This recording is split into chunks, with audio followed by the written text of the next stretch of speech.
Hello and welcome to round 19 of NEFL TV action, thanks to our broadcast partner Bar TV. A little bit of history in sport this afternoon as we bring you the first game from the redeveloped Phillip Oval here in Canberra. It's a bittersweet day for me. I remember the old footy park, which used to be here. It hadn't been used for a very, very long time, but it's great to see some footy happening back here this afternoon and great to see some NEFL action as well. It is the Canberra Demons and the Sydney Swans, a NEFL top six clash. My name's Chris Coleman, and alongside me for this afternoon, Eddie Williams. Eddie, good afternoon. How exciting is this? Chris, busy day of football in the nation's capital this weekend. We have the GWS Giants playing Adelaide at Manuka tonight. We've got the Under-12 National Championships in town this weekend, but importantly, this afternoon here in Phillip, the big round 19 clash between the Demons and the Swans, the first game at this newly redeveloped venue. We'll talk a little bit about some of the old days, or at least I'll talk about some of the old days because, gee, I used to call footy back here in, days when dinosaurs used to roam the streets of Canberra and there were only about half as many suburbs is probably the best way of putting it. The old ACTAFL days, we'll talk about that a little bit later on this afternoon. But right now, probably much more of note, this round 19 NEFL clash. You can see out of the middle of the ground at the moment in that yellow jersey, that's the ACT Sports Minister, Yvette Berry, who's been out there for the toss of the coin, and we'll work out which end the teams are going to in just a moment. But some very, very important players out there who've been contributing for these sides, the Canberra Demons and the Sydney Swans, Ed. Yeah, none more so than number 8 for Canberra, Chris, Mitch Maguire. He was compared during the week to Dane Zorko. He's considered one of the best mature age recruits that could come out of the NEFL at this year's AFL draft. Players or those close to the Canberra Demons have told me that Angus Baker is also one of the most highly credentialed players in the team, and he could be a smoky at the draft as well. Mitch Hardy in the middle and playing up forward. Alex Paik, keep an eye out for him in defence for Canberra in number 2. He's a big fella, more than 100 kilos, more than 195 centimetres tall. He could be someone we see a lot more of in the future. And from the Sydney Swans perspective, Chris, keep an eye on their ruckman Darcy Cameron. 28 disposals, 48 hitouts and 2 goals last week against the Brisbane Lions. He's one to watch. He'll be a tough opponent for Nathan Richards and Cameron Milne this afternoon. Another one I'll be keeping an eye out for this afternoon is Tom Highmore for the Canberra Demons. News coming through during the week that the key defender in the number 35 jersey for the Demons will be sticking around in Canberra for another 12 months, having signed a contract extension. So congratulations to Tom for that one. Now this game itself, hugely important. I mean, the Demons, I suspect when they looked at the draw at the start of the season, they thought it's going to be make or break these last few weeks if we're in with a chance of making the finals. I don't think prior to the season 2018 started, they would have thought, yeah, we'll be on top of the table going into this run of games against sides like Southport, Sydney Uni, the Sydney Swans and so on. But it wound up that they were on top going into last week's fixture. Didn't quite work out for them against Southport. Now, there's no shame in losing a game, especially off the back of an 8-game streak, which is what they did. It's how you react to that and what you do the next week. And we've got a Sydney Swans side that, of course, has been in hot form as well, who lost last week. So these two sides, they both need a win to get their finals campaigns back on track. 2nd versus 4th this afternoon. Yeah, a 103-point loss wasn't what the Canberra Demons were looking for last week when they had moved to the top of the ladder. A big loss at the hands of Southport. Sydney also with a disappointing result last week, going down to Brisbane by 61 points. So we've got two sides coming off pretty disappointing weekends last round, looking to bounce back this afternoon. A win for the Canberra Demons will mean that they are almost secure in the top 2. I would imagine it would lock up a top 3 spot with them. Bear in mind, Sydney Uni are on the same number of wins as Canberra, but Sydney Uni have a bye this week, so they won't be able to improve their ladder position. The Swans are a game further back, so a crucial game for both these sides this afternoon, and also a crucial game, an important game in the careers of 3 Canberra Demons players who rack up their 50th NEFL game this afternoon. Yeah, Ben Fulford, Tom Fall and Sam Martin, they were all part of that inaugural Canberra Demons squad a couple of years back, becoming just, I believe, Chris, the 3rd, 4th and 5th, or 2nd, 3rd and 4th players to play 50 games for the club after Isaac Taylor and Aaron Bruce notched up their 50th earlier in the season. We've named the ends, Chris. The right of screen is the Woden end. Canberra kicking to the Woden end to the right of screen in this quarter, and the Sydney Swans going to the left of your screen to what we are dubbing quite anticlimactically the northern end of the ground. It's kind of disappointing there's nothing that we can talk about up there. We could have gone with netball courts, but I think we'll go with the northern end at this stage. Couple of late changes for Canberra. The change overnight, Jacob Turner didn't come up for the game today, so he's been replaced in the starting lineup by Luke Mackay, and Nick Collins, some back spasms in the warm-up today, so he's been replaced very late by Sam Tonks, who's in jersey number 26. Nick McGuinness, the field umpire in the number 7 jersey, holds the ball aloft. The other umpires today, Dean Garraway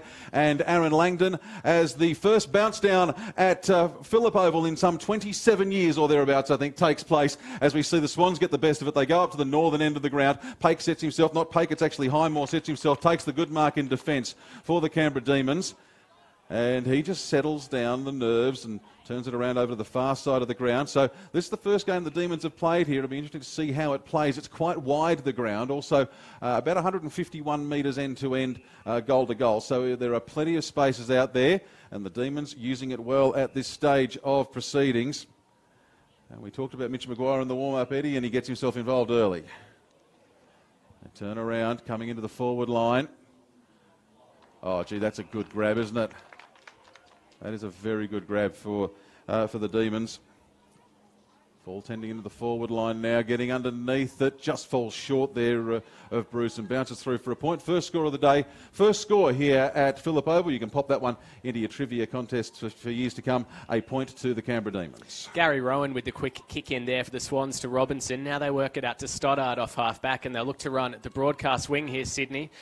Fox there with the hand pass. Now Robinson goes again. They've worked it towards half forward. Ball's bobbling around. Paik can't get there.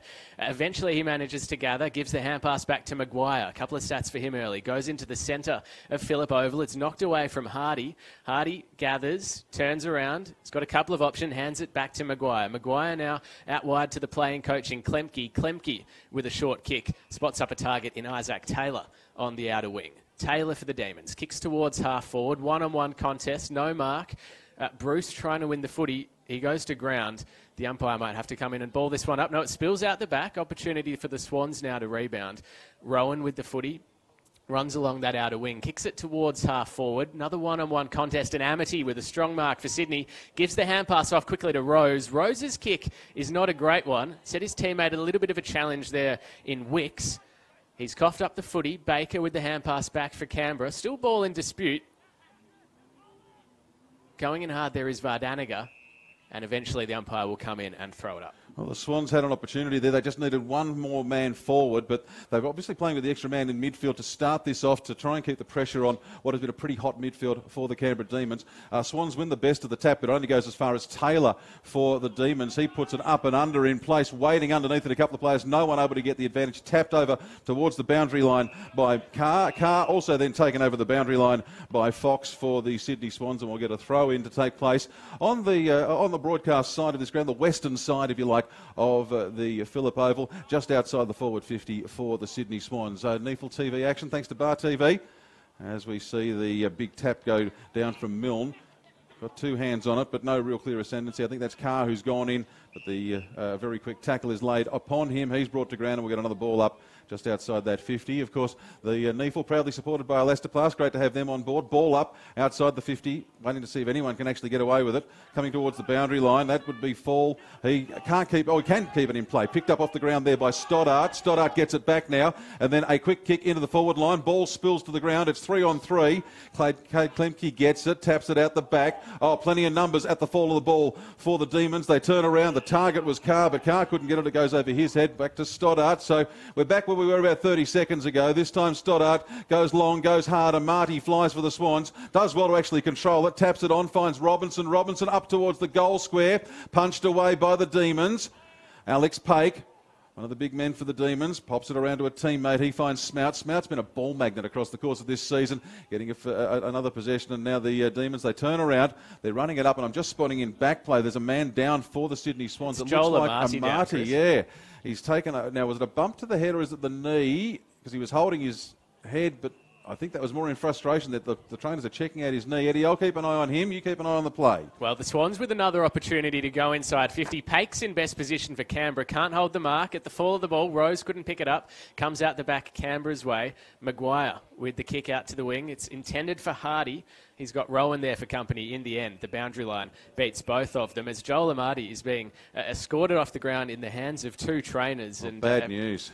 It looks like, well, we're not doctors, Chris, but an issue perhaps with his ankle or his lower leg. He's unable to walk from the ground on his own and is I guess, being carried off almost, unable to really lean on either leg. As the umpire throws the ball in on the outer wing, Milne wins it down for Canberra.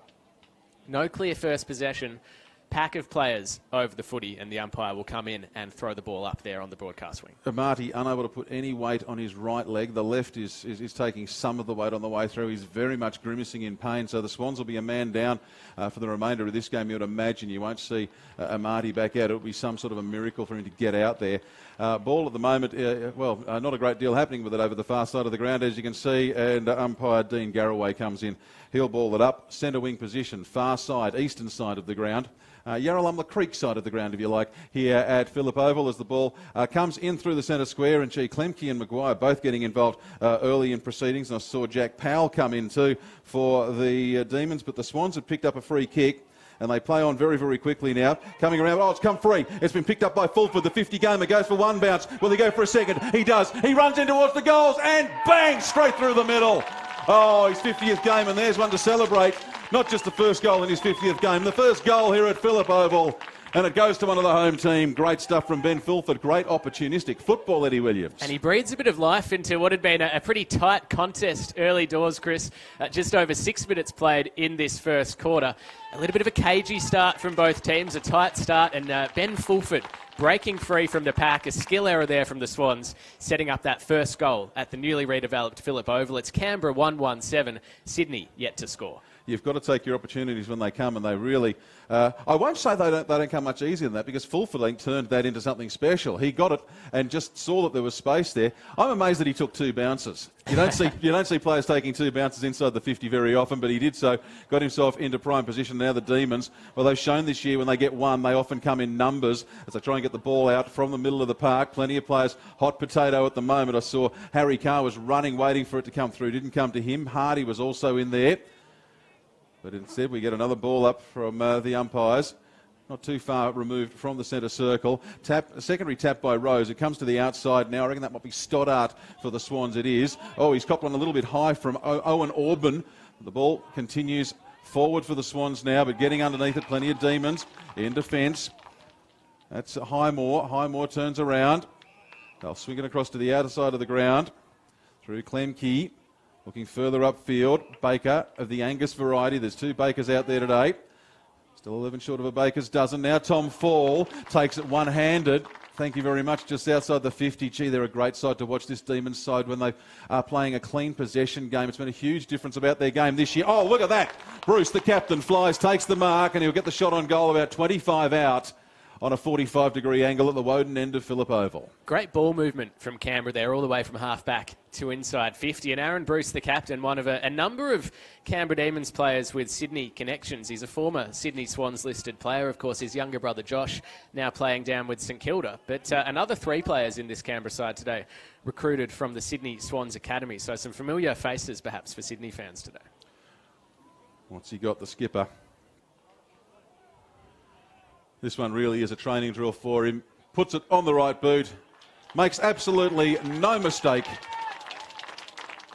And the Demons have their second goal for the day, 2-1-13. The Swans yet to open their account, and we've been playing about 6.5 minutes here, first quarter, so make it 8.5 minutes here, first quarter of the round 19 NEAFL game of the round. Well, the Demons needed to start well after a disappointing finish to last weekend's match. They led early against Southport before really capitulating in the second half to lose by 103 points. An early statement here from Cade Klemke's men with the first two goals in the opening 8 minutes. Sydney yet to score a 13-point lead to Canberra here at Phillip Oval. Bounce down coming in the middle of the ground.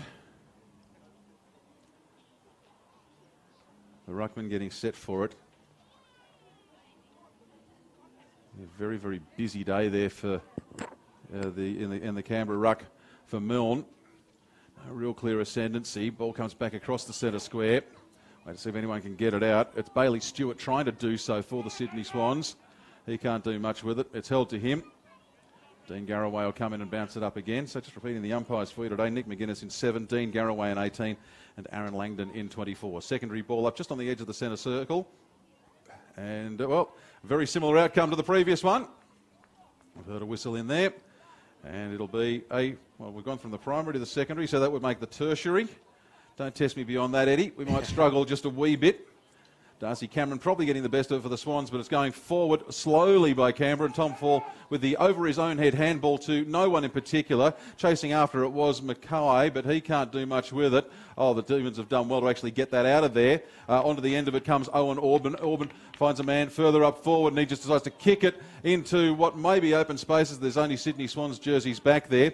Option could be to go for Stern short. Instead, they go longer and find Wicks on his defensive 50.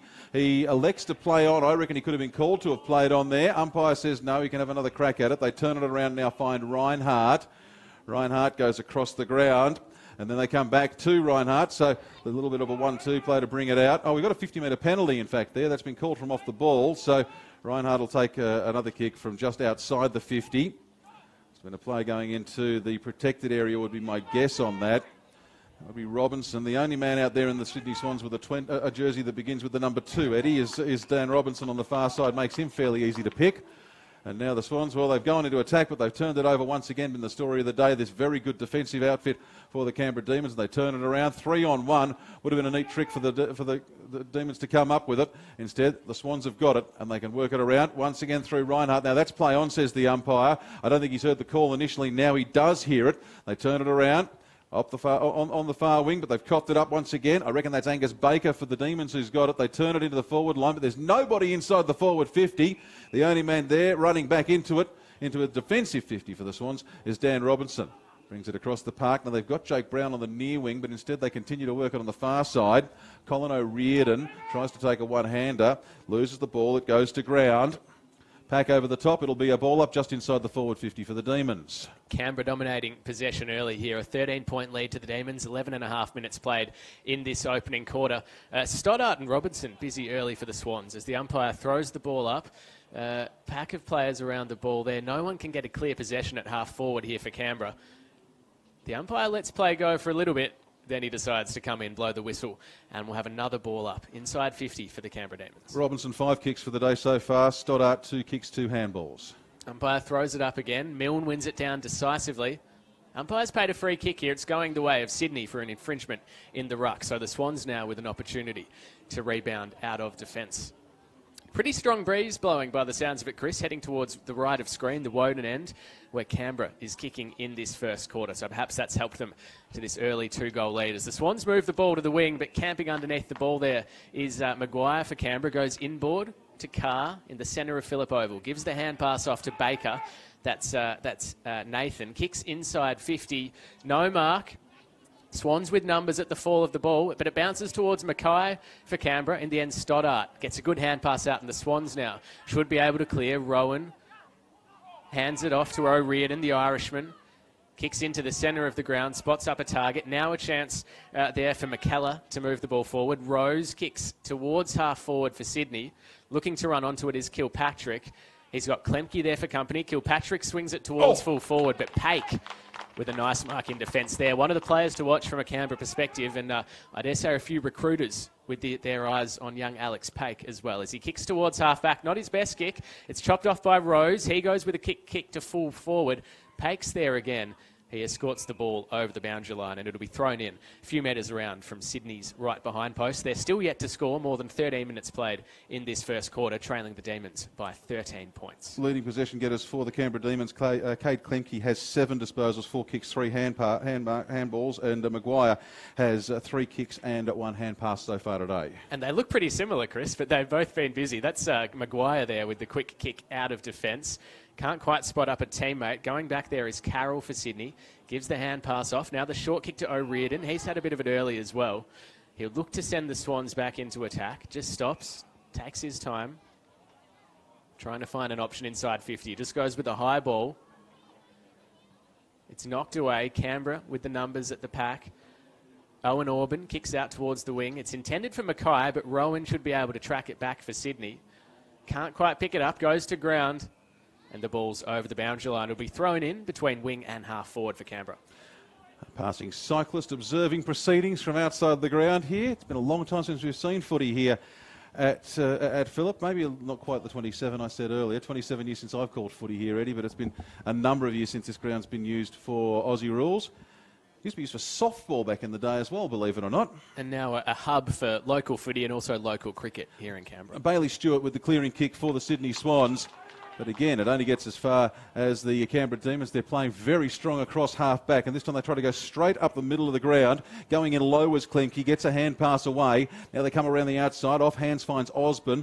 Osborne puts the ball into the forward line. Oh, great running play from the Demons. It goes to Smout. He's trying to do something with it. He pops off a little hand pass. He's got it over, I reckon that would have been Taylor. Taylor finds Bruce. Bruce gets his second for the day. Oh, gee, these Demons, when they play fast footy, gee, they're good to watch, and that was great to watch. More quick ball movement there from Canberra. They're able to transition really well from any part of the ground. And again, those two players you mentioned, Chris, Cade Klemke, the playing coach, and Mitch Maguire, teaming up in the middle of the ground. They are dominating possession early here at Phillip Oval, and now a 19-point lead to Canberra. And they've kept the Swans scoreless for more than half of this quarter. We said in the warm-up, Eddie, there's no shame in losing a game because it's sport. You're not going to win every game. There's no shame in losing a game, but when you lose by 100 points off the back of an 8-game winning streak, it is how you bounce back. And tell me that the captain and the coach, Bruce and Klemke, weren't stinging just a little bit after last week, and they're really giving it their all so far today. Taylor gets the best of it for Canberra off that bounce. It comes to ground, but it's only picked up by O'Riordan. O'Riordan turns it around. Swans trying to get something together. Pake will be the first man to it, lets it bounce a couple of times, gets the hand pass away towards the boundary line as he's tackled by Zach Cameron. That'll be a throw-in? No, it's deliberate, yeah. I was going to say, I couldn't see any target for him up forward. He may have gotten away with it, but he didn't disguise it terribly well. So the Swans, well, they get a real chance to go into attack here. They're too far to score, kicking into the breeze here. There's plenty of players at the hot spot. Fall of the ball, Pake flies, and don't tell me he's taken that. No, it's gone free, just into the ground in the bottom of the pack. In underneath, there's a Taylor possibly. Now they're tapping it around, chasing after it. Sam Martin, one of the 50 gamers, but there's plenty of competition for the ball at the moment in the bottom of the pack. They finally get it clear just as it winds up with Robbie Fox, but I think that may have just trickled over the boundary line. It has, so it'll be a throw in there. In attacking territory, about 30 around from the Swans' goals. Umpire throws it in right underneath the new electronic scoreboard here at Phillip, which helpfully tells us that the canteen is now open and has been open for some time. Ball's thrown in. Cameron in ruck up against Milne. Oh, that's high. Knocked down. There's some high contact. Canberra will get a free kick in defence. Opportunity there for Tonks, the late inclusion, to kick it out wide.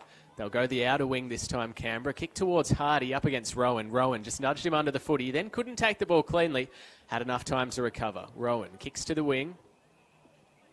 Spots up a target, so a chance for the Swans to reload. Take a few deep breaths after conceding the opening 3 goals of this match. Kick now comes towards half forward, a one-on-one contest, and there's the big ruckman Darcy Cameron, just out muscling his opponent Cameron Milne. Now inside 50 towards Stoddart, who's been busy early, can't quite drag in the mark. O'Riordan's dispossessed. Powell's there, Mackay with the hand pass for Canberra back to Tonks. Tonks gives it back to Mackay. Mackay's quick kick is not accurate. It's chopped off by Styles for Sydney. He goes towards half forward. Couple of Swans players there, neither of them can mark. And Baker gets the hand pass to Vardaniga. Vardaniga now to Martin. Martin has Hardy in the centre of Phillip Oval. Hardy goes by hand, but his hand pass is chopped off by Rowan. Comes back to Hardy. Knocks it out to Powell. Powell with the kick towards half forward. Nice mark on the run by Tonks. Possibly too far out to score. Looking to play on. Tonks goes long towards full forward. It's an open goal square, but going back with the flight is Flanagan in defence for Sydney. So he was a little bit too far out there, Tonks. O'Riordan's been busy for the Swans. He kicks back to the defensive goal square.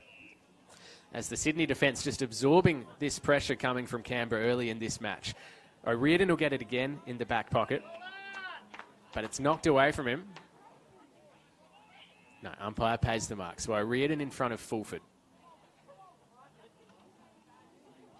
Kicks out towards half-back. Cameron in best position. It's knocked away from him. Big pack of players around the footy. The umpire waits and eventually decides it's time for another stoppage. What are we at? 19-minute mark of the first quarter here, and 19 points the margin. 19 zip, the Demons over the Swans in this NEFL round 19 clash. Waiting to see if the ball can come free, and the Swans eventually get it away. Waiting for it down here will be Sam Wicks. It goes over his head. Alex Pake, the furthest man back, or the first man away from the goals at the other end, able to turn around, sets up Smout. We've seen that a number of times across the course of this year. Smout takes his time as well. Looks for a big man up forward. Finds him in the shape of Milne. Milne turns around, goes across the other side of the ground. Gets it onto the chest of Matt Vardaniger. Vardaniger puts the ball further into the forward 50. Looking for someone there. It might have been Bruce who was looking for his third goal. Didn't quite get there. Vardaniger's followed it up himself. Picks it up off the ground. Slung to the ground now. This will probably be a ball up in there. Just about 15 out from the Demons' goal. 20-minute mark ticks up on the board now. And we will get a ball up not too far out from the Canberra goal. So we'll see what the Demons have got by way of a set play deep in attack. Well, would have been helpful to win the ball, but it's actually taken away by the Swans with the tap. But the quick kick comes from the Demons turning it around, but it goes across the line, across the face of goal. And 3-2-20 for the home side over the Swans, yet to score this afternoon. NEFL round 19 action on NEFL TV. Thanks to our broadcast partner Bar TV, Chris Coleman and Eddie Williams, bringing you the play from the nation's capital. And that... Gary Rowan has overstepped the goal square, Chris. He's bowled a no ball, and that could be a costly mistake because the ball will come back. The umpire will throw it up 10 metres out from the Canberra goal. That's the second time in 2 broadcast games I've seen that, Chris. I was at Manuka Oval. The first piece of commentary I called, Matt Buntine from the Giants, did the exact same thing. Will it cost Sydney here? We'll find out. The Demons have got the ball and they've got the snap. And I reckon they've got the goal. They have. So there you go. No mucking around. I think it might have been Jack Powell who went into the bottom of the pack, just darted straight across and snapped it through. He gets his first for the day. It's the 4th for the Demons. And Eddie... indeed a costly goal. You mentioned that Giants game earlier. Of course, something else on the line for the Canberra Demons today. They're looking for the boxed set for the season, aren't they? Wins over the Giants, the Suns and the Lions so far this season, the 3 other AFL sides. If they can beat the Swans for the first time in their history, Canberra Demons will have the full box set of victories over AFL sides. The only other team to do that was the NT Thunder back in their premiership winning season. Costly mistake there from Gary Rowan. He was appealing that goal may have been touched on the way through. But gee, a pretty basic error. It's not one you see often at this level of football, but it's cost the Swans this time as a mistake here from the umpire. The bounce skewed outside the centre circles, and we'll have another ball up in the middle of the ground. No, I'm not sure if it's coming through on our broadcast, but I'm certainly hearing the wind whistling a howling through here. I'm going to see if I can actually pick up what kind of wind we've got out there. We do know it's fairly strong and blowing to the right of screen, to the Woden end, and that is certainly favouring the Canberra Demons. And the Demons with the free, it was Carr, then went on to Martin, the 50-gamer, brought to ground, and the Swans pick it up, run it away very, very quickly into the forward territory. Mitch Rogers was the target. He couldn't control. Instead it comes to Stoddart, who's moved further up the ground. Sitting underneath it is James, flies, takes the mark. And this will be a set shot on goal for the Sydney Swans from James Rose. Hasn't quite been able to secure the opportunities at AFL level that he would have liked to, James Rose, but he's been lively early and now an opportunity to kick the Swans' first goal of the afternoon. 15 degrees here in the nation's capital, and the wind is averaging 26 kilometres an hour from the northwest. So that's coming from the camera side across to the right of screen. Shot on goal.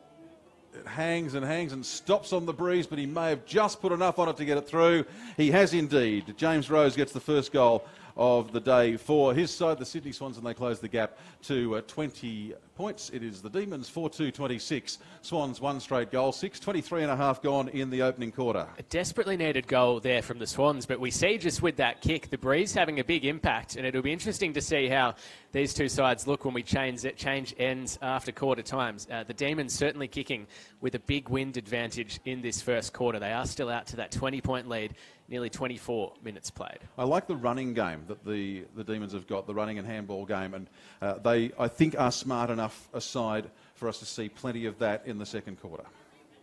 Milne and Cameron to go at it in the centre. Umpire bounces the ball. Knocked down the Swans' way. Fox gets the hand pass out.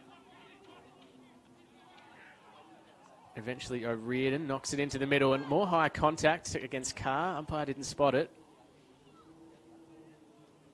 We'll see another ball up here in the centre square. Sunny conditions here in Canberra today, but a little bit of wind around, possibly a couple of showers later in the day, but that shouldn't affect us here at Phillip this afternoon. As the umpire throws it up again, Cameron won that down for Sydney. Hand pass comes out the back. Cameron trying to do his own roving, but it's picked up by Maguire for Canberra, who hacks it forward in the Fulford direction, but it's marked in defence by Flanagan for the Swans. Flanagan comes out wide towards the boundary line to Cameron. That's Darcy Cameron, marks in front of a much shorter opponent there in Mitch Maguire. Darcy Cameron takes his time. He'll probably go long down the line. He does, towards Rose. Baker's there for Canberra. Can't quite gather the mark. He's tackled by Rose. And the umpire will come in and ball it up between wing and half forward for Sydney. They trailed by as much as 26 points earlier in this match. That last goal to the Swans cutting the margin to 20, and the Swans just starting to wrest a little bit of momentum back from Canberra.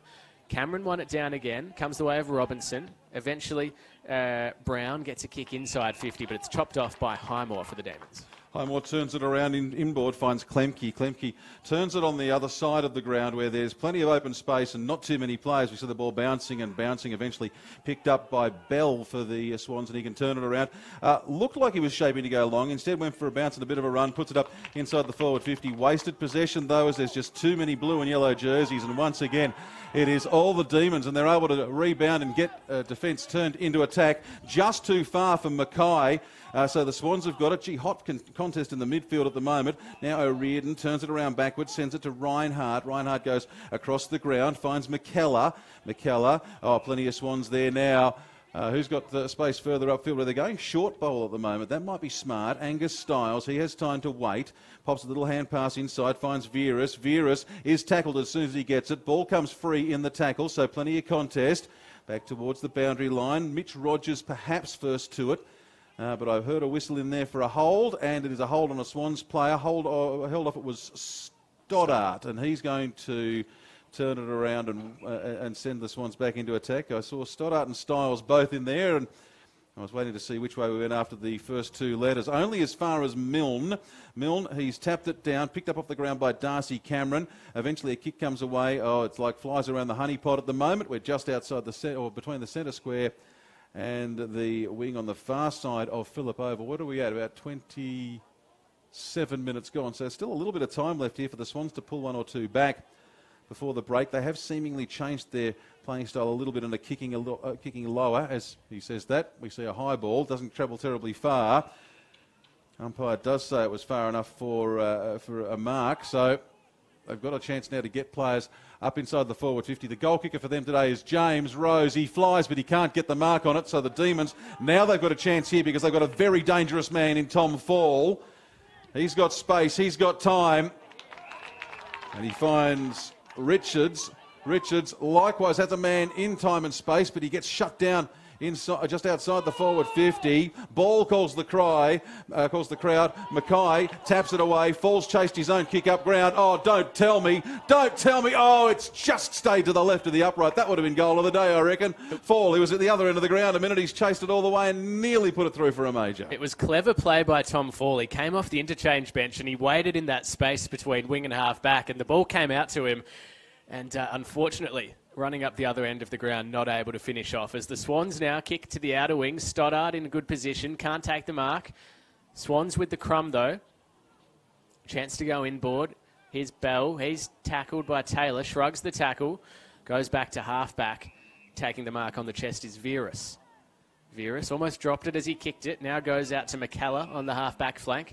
He goes short out towards the boundary line, and it's not able to be kept in there. And the player there for Sydney has run away off the ground there, Angus Styles, nearly into the crowd through the fence. The ball will be thrown in, broadcast side of the ground between wing and half forward for Canberra. They've just closed the gate literally on Styles there. he's got back in, they've closed the gate there. I think he would have rather it was left open the way he got through it at speed there. Tap down one by Darcy Cameron for the Swans. As the siren sounds, so at quarter time, the first quarter, I heard a siren. Obviously it wasn't. Yep. There's a siren. Yeah, we were right. We heard it, and the umpires didn't. There's something. Oh, it's Hobart, no, Launceston, all over again. Well, it's a newly redeveloped oval. They might want to turn the volume up just a tiny bit. But the Demons turning up the volume in this first quarter against the Sydney Swans. At quarter time, Canberra 4-3-27, leading Sydney 1-6. The goal kickers in that quarter for the Demons: 2 goals to the captain Aaron Bruce and 1 goal each to Jack Powell and Ben Fulford, while James Rose has the only goal for the Swans. Let's go through some of the key stats from Champion Data at the break. So Klemke for the Demons, the leading possession getter there. He has 10. That's 50-50 split kicks and hand passes. Maguire, always busy. 6 kicks for the first quarter. A total of 8 disposals. And then you've got a bunch of players for Canberra with 6 possessions. Vardaniga, Pake, Taylor and Highmore. For the Sydney Swans, Connor O'Riordan, no real surprise. I think we called him about every minute and a half during that quarter. He has 13 disposals, thank you very much. 8 kicks for the first quarter and 5 hand passes. Robinson has 9 disposals for the day. Stoddart 7, Fox 6, and then a bunch of players for the Sydney Swans on 5. The goal scorers. James Rose has 1 for the Swans. For the Canberra Demons, their captain, Aaron Bruce, has a couple. Jack Powell has 1 and Ben Fulford has 1. But as we take a short break here on NEFL TV, it is the Canberra Demons at quarter time. 4-3-27 over the Sydney Swans. 1 straight, goal 6.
Quarter time here at Phillip Oval. You're watching Round 19 action live on NEFL TV. Thanks to our broadcast partner, Bar TV. Round 19, proudly supported by Elastoplast. Eddie Williams and Chris Coleman with you. The first game at the newly redeveloped Phillip Oval.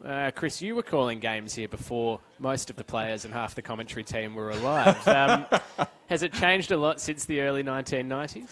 The playing surface hasn't changed a great deal in terms of dimension. I think there's been a lot more work done to it. It certainly looks a picture. It's suffered a little bit, I think, from the dry weather we've had. Yep. I've called Aussie rules and softball here back in the day. So when I say back in the day, let's say 1989, 1990, 1991, sort of those years, prior to many people present being even in existence. But There was, back in those days, a full grandstand here. It's been replaced now by open seating just in front of our camera position here on the western side of the ground. But nice office suite in the area behind us. So the facilities certainly a lot better than they were in those days. The ground itself looks a treat. That's the size. As I said, we actually checked prior to the game getting underway that the ground itself has not been changed in size. And I always found it a good place to sit and watch footy at. If you weren't calling, it was always a good watching ground. And I think, again, once people get used to footy being played back here at Phillip Oval, we may go back to the glory days. There's a car park around the far side of the ground now, whereas in days gone by, that was actually, well, standing room or cars. And I reckon there'll be people who will take advantage of that car park and they'll just pull in and park in the car and sit there and watch the games. But it's nice to see the Demons get a home ground of their own. They've played a lot of games at Marnica. They've played at other venues as well. Like we called the season opener for them at Queanbeyan. But it's great to see them have a home ground of their own now. And this, I think, is really going to become a football hub for local footy here in the nation's capital, which is something we've been missing in recent years with Marnica becoming much more the elite football and cricket ground. Absolutely. So this now the hub for AFL Canberra, also a hub for local cricket. Of course, you'll still see the Giants and high-level cricket played at Marnica Oval. For those not familiar with Canberra, we're in the suburb of Phillip, in the south of the city, only a stone's throw away from the Canberra Hospital, which if you look very closely beyond the outer wing, you might be able to see the top of the building. Sounds like they've turned the volume up on that siren during the quarter-time break, Chris. I think everyone heard it pretty loud and clear as they blew it a couple of times during the break as we're about to get underway in the second quarter. Canberra now kicking to the left of screen, kicking against the breeze to that northern end. It'll be interesting to see what the Swans can do with the wind in this second quarter to the right of screen. If you're wondering what Aaron Langdon, the umpire, was gesturing about, there was a gate open, another one on this side of the ground, and he wanted it closed before the game could restart. The Swans immediately into attack. They're looking towards Rose. Ball has gone past him. And we saw the difference on their kick straight away with the breeze there. Pake laying a big tackle. Umpire will blow the whistle. It'll be a ball up just outside the 50-metre arc, right over on the far side of the ground, in front of one of the floodlight towers here. I'm looking forward to seeing some night footy here. I'll tell you, those lights look like they're the new LED lights, so they will be very bright. The Swans coming into attack, but the ball has gone across, and actually hasn't gone across. It's gone wrong side, so the wind has picked that up and brought it just short for a point. So the Swans get their second score of the day. They're on to 117. Demons 4-3-27, and the Demons now turn it around. So this is their first real test of what they're going to do into the breeze now. Highmore has it. As you see, their low trajectory kick, keeping it under the wind. Now it's with Pake, goes for a little bit of a run, chips it over onto the far side of the ground. I reckon that may have been Maguire over there, but we've seen... What's he done with it? He's sprayed it way out of bounds on the full, Chris. So far, you couldn't see the ball. I completely lost sight of it over there, and I'm trying to work out what's going on. And then the umpire had signalled before I got the chance to pick him up. So thank you for picking it up. He was trying to kick it to the aforementioned hospital, I think. Well, it was certainly would have been hospital pass, perhaps. But the Swans will bring it back, and they'll come back into their forward 50 again. And the ball does hang on the breeze. Few players fly for it. Punched off the pack. And over the boundary line again, just outside the 50. Seen a lot of play over in that part of the ground, and that is really where the wind is blowing towards, blowing across from our side towards there. So the ball will be pushed in that direction for most of the afternoon. Umpire will bring the ball back into play. 2 minutes gone, 20 points the margin. Really impressed by Alex Pake's performance in defence for Canberra so far this afternoon as Milne wins it down to the back of the pack. Comes Sydney's way though, clever knock on. Now the kick inside 50. Didn't really favour Stoddart. Rose is there at the fall of the ball. Hands it off to Bell. Bell's kick towards full forward. Goes astray. Ends up with Klemke. And Klemke goes with a nice-looking kick out to Taylor in the back pocket, who marks in front of Robinson. So Isaac Taylor just waits for a target. Elects to go long towards the boundary line. Milne is there. Big fly in the pack. No mark. Flanagan with an opportunity for the Swans, but it's knocked away from him. Now a chance for Fulford if he can run onto it. There's no one inside 50 for Canberra as Ben Fulford tries to pick up the footy. Grabs it at half forward. Goes with the kick to Mackay. It's through his hands. Chance for the Swans. Styles. Falls in a dangerous position. Still Sydney with the football. Now Fall gets a hand in. He's taken to ground. And we'll have another ball up inside 50 for Canberra. They lead by 20 points. Would have liked to have seen Fulford perhaps just play a bit of soccer there and just keep kicking it forward instead of trying to pick it up. There was absolutely no one ahead of him, as you called there. He had plenty of vacant space, and maybe just kicking it along the ground may have been a better option for him. But the Demons, they've managed to put the ball forward, but only out of bounds on the full. So the Swans will restart completely opposite end of the ground from where they want to be, adjacent to the point post. Who have they got upfield? Well, gee, that ball, it's flying. That's a 70-metre kick from right next to the post. But it is the Demons turning it around once again and coming forward through Osborne. Osborne's kick then stops after it travels about 35 metres and falls vertically back towards the ground. Sydney Swans players at the fall of the ball, but it comes out of the hands, picked up by Maguire. Maguire turns it around towards the goal, but again, it's out of bounds on the full. A free kick's been paid here, Chris, by the non-controlling umpire. So that is... Looks like it'll be a Canberra Demons free on half forward. Nick McGuinness coming in from off the ball. Thank you for picking that up behind the play, Eddie. I was watching to see there is where a the Swans. In fact, it's a Swans free, kick. Chris, and a Swans player looks a little hurt there, O'Riordan. It looks like it's going to come back to him to actually restart play. Rose has come out of the forward line to perhaps benefit from a hand pass, and eventually, after running backwards and forwards and backwards and forwards, he gets it and then goes to ground and is very lucky to get away with it. Goes for a cheeky bounce, now runs into the centre square, finds O'Riordan. O'Riordan decides to bypass the centre square completely and put the Swans into attack, but it only goes as far as Taylor for the Demons. He turns it around. Maguire waiting for it at the fall of the ball. It goes to Bailey Stewart, though, from the Swans. It's just a kick to kick at the moment. Now sending it back. That's Highmore for the Demons, and they work it again around the far side of the ground. Waiting inboard is Klemke. He's not used. Instead, they find Fall, corner of the centre square. Klemke's run up, chasing the ball instead. Puts the ball out in front of, well, it's in front of Milne and Flanagan, but the ball wins the race to the line and goes over the stripe. So we had a 21-point game at quarter time. It was 4-3-27 to one straight goal 6. We have been playing for nearly 9 minutes here. No, nearly 6 minutes. See that clock on the scoreboard's hard to read, isn't it, Eddie? I've got new glasses since last time we commentated a game, Chris, so I'm seeing it nice and clear. You're seeing it nice and clear? You're suggesting I need it is pretty small. It's a very small clock and very glary. We've been playing nearly 6 minutes and only 1 point scored so far in this quarter. Now, that's Angus Baker, is one of the Demons players chasing it. Pake another one in there, but the ball at the bottom of the pack now.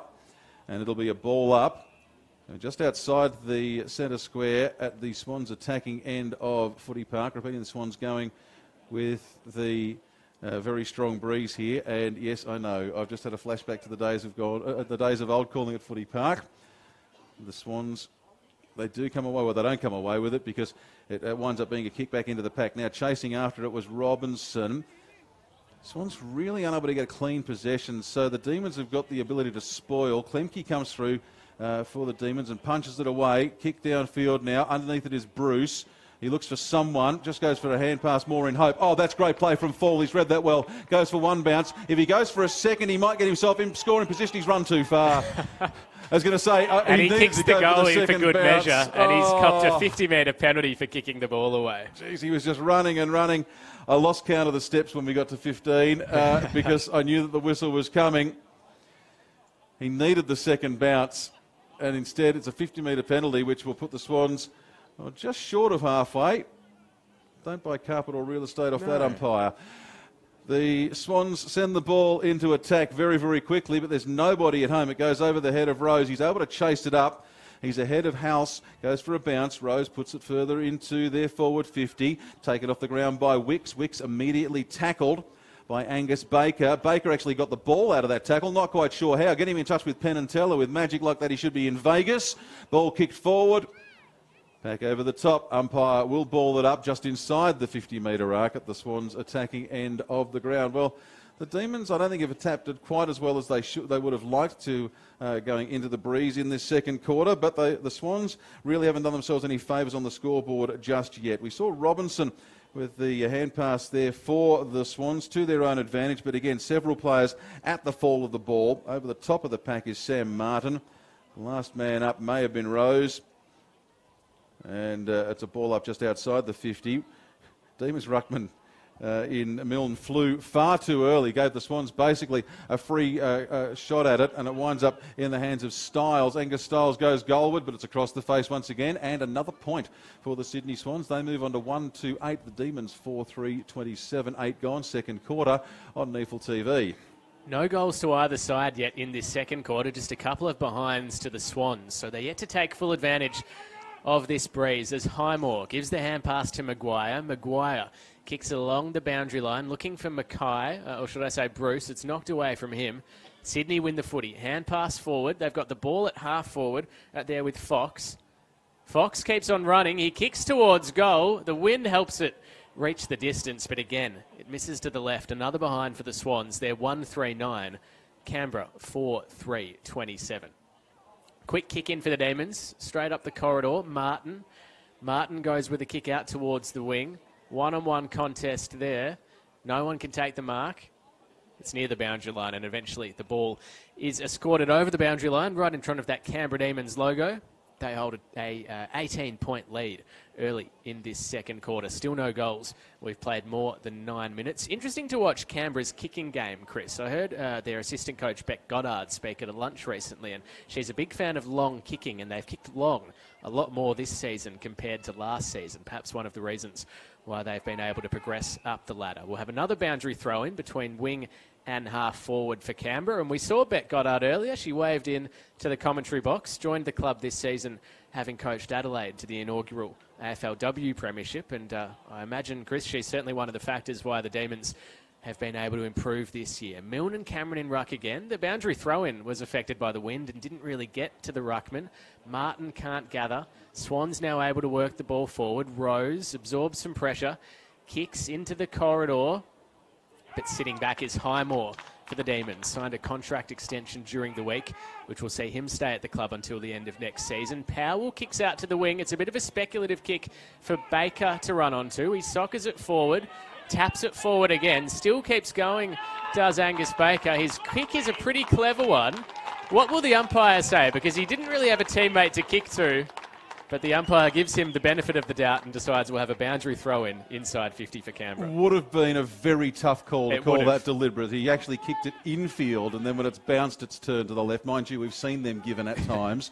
But where else is he supposed to kick it? He's kicked it to his attacking advantage. The fact that there was nobody inside the forward 50. He's gained a lot of metres there for Canberra, Angus Baker. Well, let's see what the Demons can do with it. The answer is not very much. Oh, look at that. That is brute strength from the Swans there.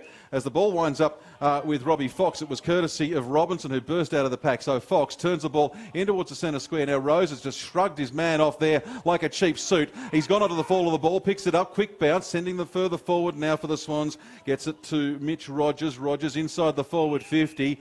And uncontested mark goes to Bailey Stewart. Now Stewart, well, this one might just be made a little bit difficult by the wind. He'd need to aim it just to the right of the upright, I'd reckon, to the right of the main goal post, and it should go through the middle. But as I speak, the wind actually drops away for just a moment. But the Swans yet to add a goal in this first quarter, so the Demons will be happy with their defence. Not so happy with their attack. And Stewart will kick from right on 50. It's just over the outstretched hands of the man on the mark. He's aimed it to a bit too far to the right of the uprights, and it is yet another point. So that would be the fourth score for the Sydney Swans this quarter. All of them boundaries, but they are chipping and chipping and chipping away at the Canberra Demons lead. It's now down to 17 points. 4-3-27 the Demons. The Swans 1-4-10.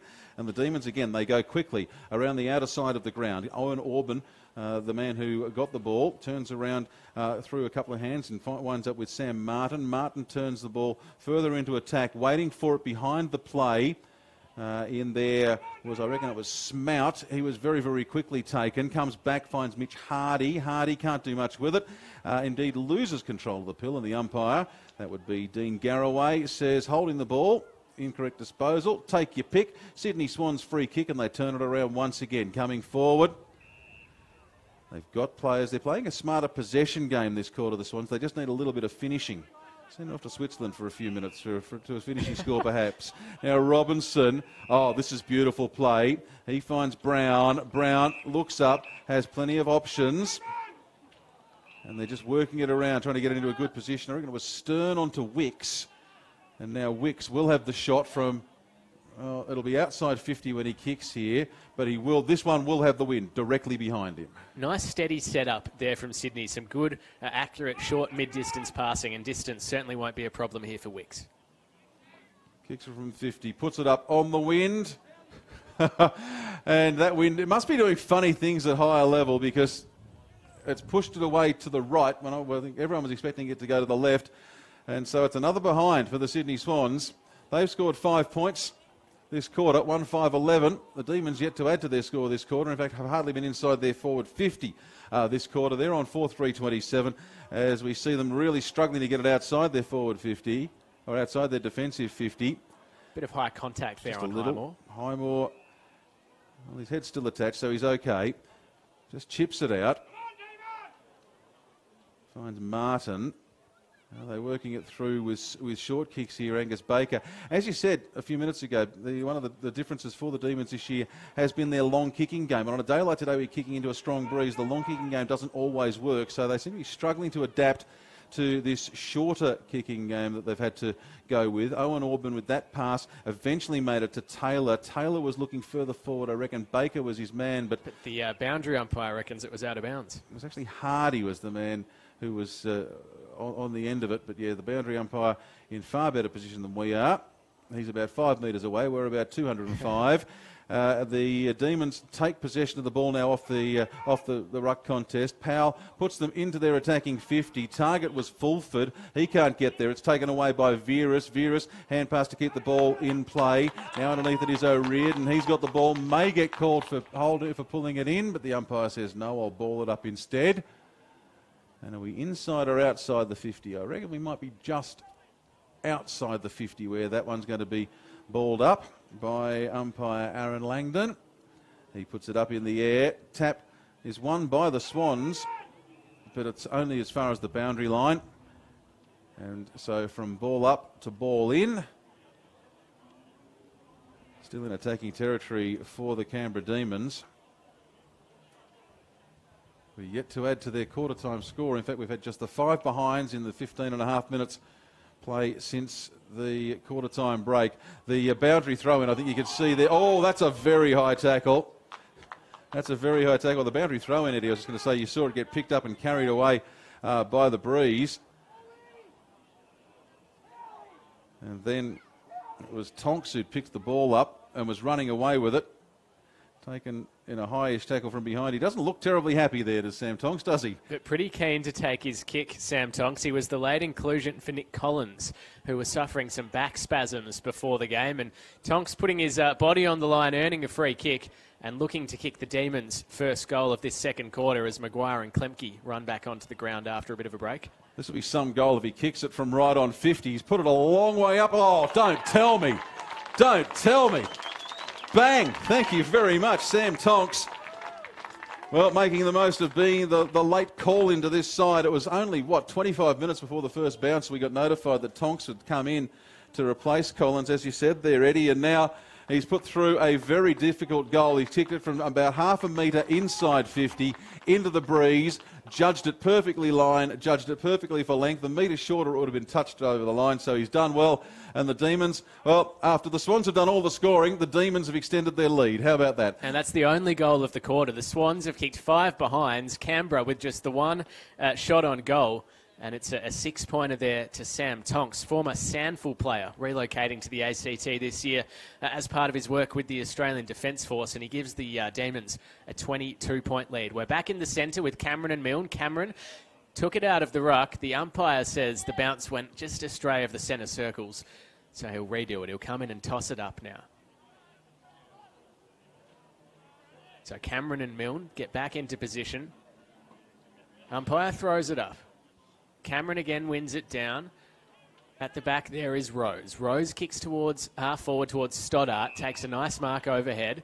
Too far out to score. Stoddart goes for a run. Goes off the left inside 50. A nice lead, but it's knocked away. Good defence there by Baker. Now Taylor knocks it to Milne.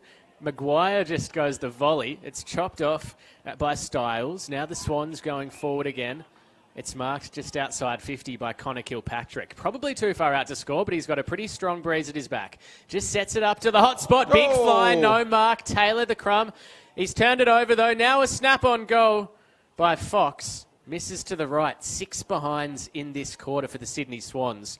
They trail by 21 points. And I noticed, Chris, that Gary Rowan doesn't appear to have returned to the ground at all in this quarter. We're a little bit obscured from the Sydney interchange bench from our commentary position, but perhaps an injury or possibly with the Swans playing in the AFL on Sunday, perhaps Rowan has an emergency, spending a bit of time off the ground. As the Demons move it inside 50, Fulford was very much undersized in that contest. Milne, the ruckman, comes in to lend support. He gets the hand pass towards Osborne. Canberra unable to win clean possession. The ball's on the ground. Pack of players over the top of it, and we'll have a ball up inside 50 for Canberra. Would you like me to lean out the window and see if I can... it might be a little bit dangerous for me to do that, to see if I can spot the Swans bench from here and see if we can get anything. Because he stands out, Gary Rowan, with that red hair, and we haven't seen him since quarter time. We haven't indeed. The Swans win the ruck contest, but again, only as far as a pack forming within cooey of the throw-in. And so we'll get another ball up. Wait and see if anyone can actually come away with it. Rose looking to get into it. Now we've got a holding the ball call in there. This may be just in an effort to try and relieve some of the congestion that had formed around it. Ball had been pulled in at the bottom of the pack by the Demons, so they come away with it. It's only as far as Highmore, and he can't take the grab, but he just punches it further afield, and it goes over the boundary line. I'm trying to find the name, Eddie. There was someone who said they'd be watching our live stream from Sweden during the course of the week. Yes, one of the Canberra Demons players, Chris, does have a Swedish connection. And I'm trying to remember. I reckon it's Angus Baker, just off the top of my head, but I could have that wrong. We'll dig that out during half-time. But wherever you're watching us around the world on NEFL TV, great to have your company on this Canberra Saturday afternoon. Aaron Bruce gets the ball forward as he's brought to ground, but you can see it's there. This just really flies around the honeypot at the moment. There's plenty of players in there. Stacks on the mill. Mitch Maguire, I reckon, is the player who has it. He's tackled by Connor Flanagan. Umpire says Maguire didn't have an opportunity to get rid of it. So we'll get the ball up. So the Demons finally seeing the ball inside their forward 50 for a few moments, unable to do a great deal with it. It comes out, and again, the Swans, they run away with it. There's only about 5 players forward of the centre circle. And would you believe that it's gone there to Alex Pake. Pake could have been called for holding the ball, got away with it just at the last second, but it's been picked up off the ground by Styles. Styles now finds Stoddart. Wouldn't want to have a stutter on that, would you? Stoddart sends it around. He gets it onto Wicks. Wicks tempted to play on. Shapes to play on a second time there, so just wondering whether that earlier kick that didn't go the direction he wanted to is affecting his confidence. This one, though, he'll be kicking from about 5 metres closer to goal. What's he do with it, Wicks? Comes in, right foot. That looks pretty good, and I reckon he's dobbed it. He has. He finally gets one through the big sticks. The Swans get their second goal for the day, and it's the first of the day for Sam Wicks. The Swans move on to 2-6-18, the Demons 5-3-33. Well, he had a very similar shot just a few minutes ago. Obviously learnt what the wind was doing from that first shot. And that second shot on goal from Sam Wicks going straight over the goal umpire's hat. He's looked pretty good in the forward line in this quarter. And it was a nice pass to him from Riley Stoddart, who was very busy early. Had gone a little quiet in this quarter, but they need the likes of Stoddart, Robinson, O'Riordan, Rose to keep pushing if they're going to come from behind and come over the top of the Demons here. Darcy Cameron impressive in the ruck again this week. He was very busy last weekend against Brisbane, Chris. 28 disposals, 48 hitouts, 2 goals. He's back in the centre up against Cameron Milne, with the Demons holding a 15-point lead. Time on in the second quarter. Cameron flew high. Milne fell over but managed to win the hit out. Rose with a clearance, a short kick. It's chopped off by Powell. Powell's dispossessed, just soccers it into the middle of the ground. Milne on hands and knees. It's knocked away from him, hacked forward by Maguire. Falls at half forward for Canberra, but the ball slips past him. Fall, good pressure there on Stern, but Stern did well to find a teammate.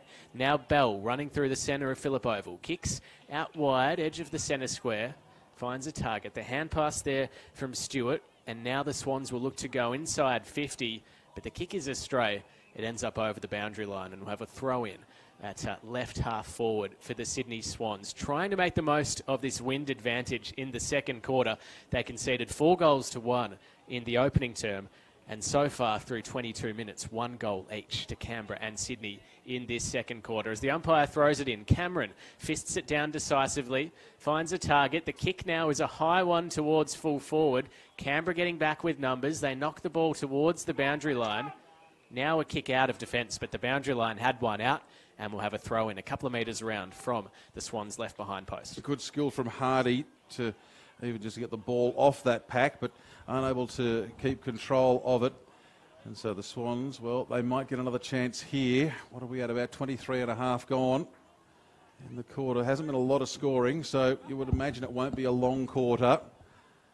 And we won't get a great deal out of that, as again, it is at the bottom of the pack. How many have we seen that on today, Eddie, where the ball's been thrown in and a pack forms and we get a ball up, or a ball up and it goes over the boundary line for a throw? We've seen a lot of that happening today. And a crowded forward line. Every player in Sydney's half of the ground, and the furthest back are at the attacking edge of the centre square. One long kick here, and if you had Usain Bolt on your side, you'd be favouring it, because there is absolutely nobody outside 70 metres from the Swans' goal. So the wind making a huge difference to this game this afternoon, and it'll be the Demons to potentially get away with it. No, because they've coughed it back up. Now the Swans, what have they got? Well, they finally get it around and find Stewart. He's been busy across the course of the day, has a teammate on his own at the top of the square, and I reckon that might be Rogers. It is.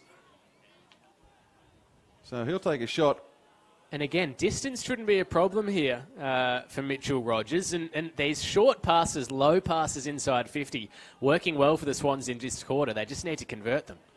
He goes goal with the umpire shuffling across to the right, and then shuffles considerably across to the right at the last moment.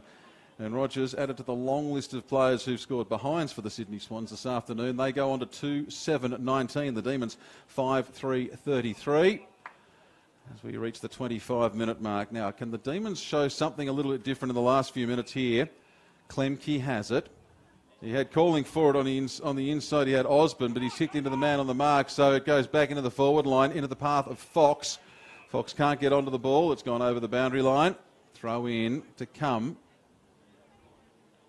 We had a couple of goals in that first quarter that Canberra scored almost directly as a result from Sydney's skill errors, where they turned the ball over and Fulford was able to run into open goal. And then when Rowan overstepped the goal square and the Demons scored a goal from that stoppage. So the Demons' defence doing well not to cough up any easy goals so far in this second quarter. Aaron Bruce playing in defence. You see him put it into the path of Smout. Smout tries to keep the ball on the field of play. He does that, but there's too many players around him. It's really getting congested now. This game, it's being choked, the possibility of any free-flowing footy being choked out of it just by the sheer numbers around the ball.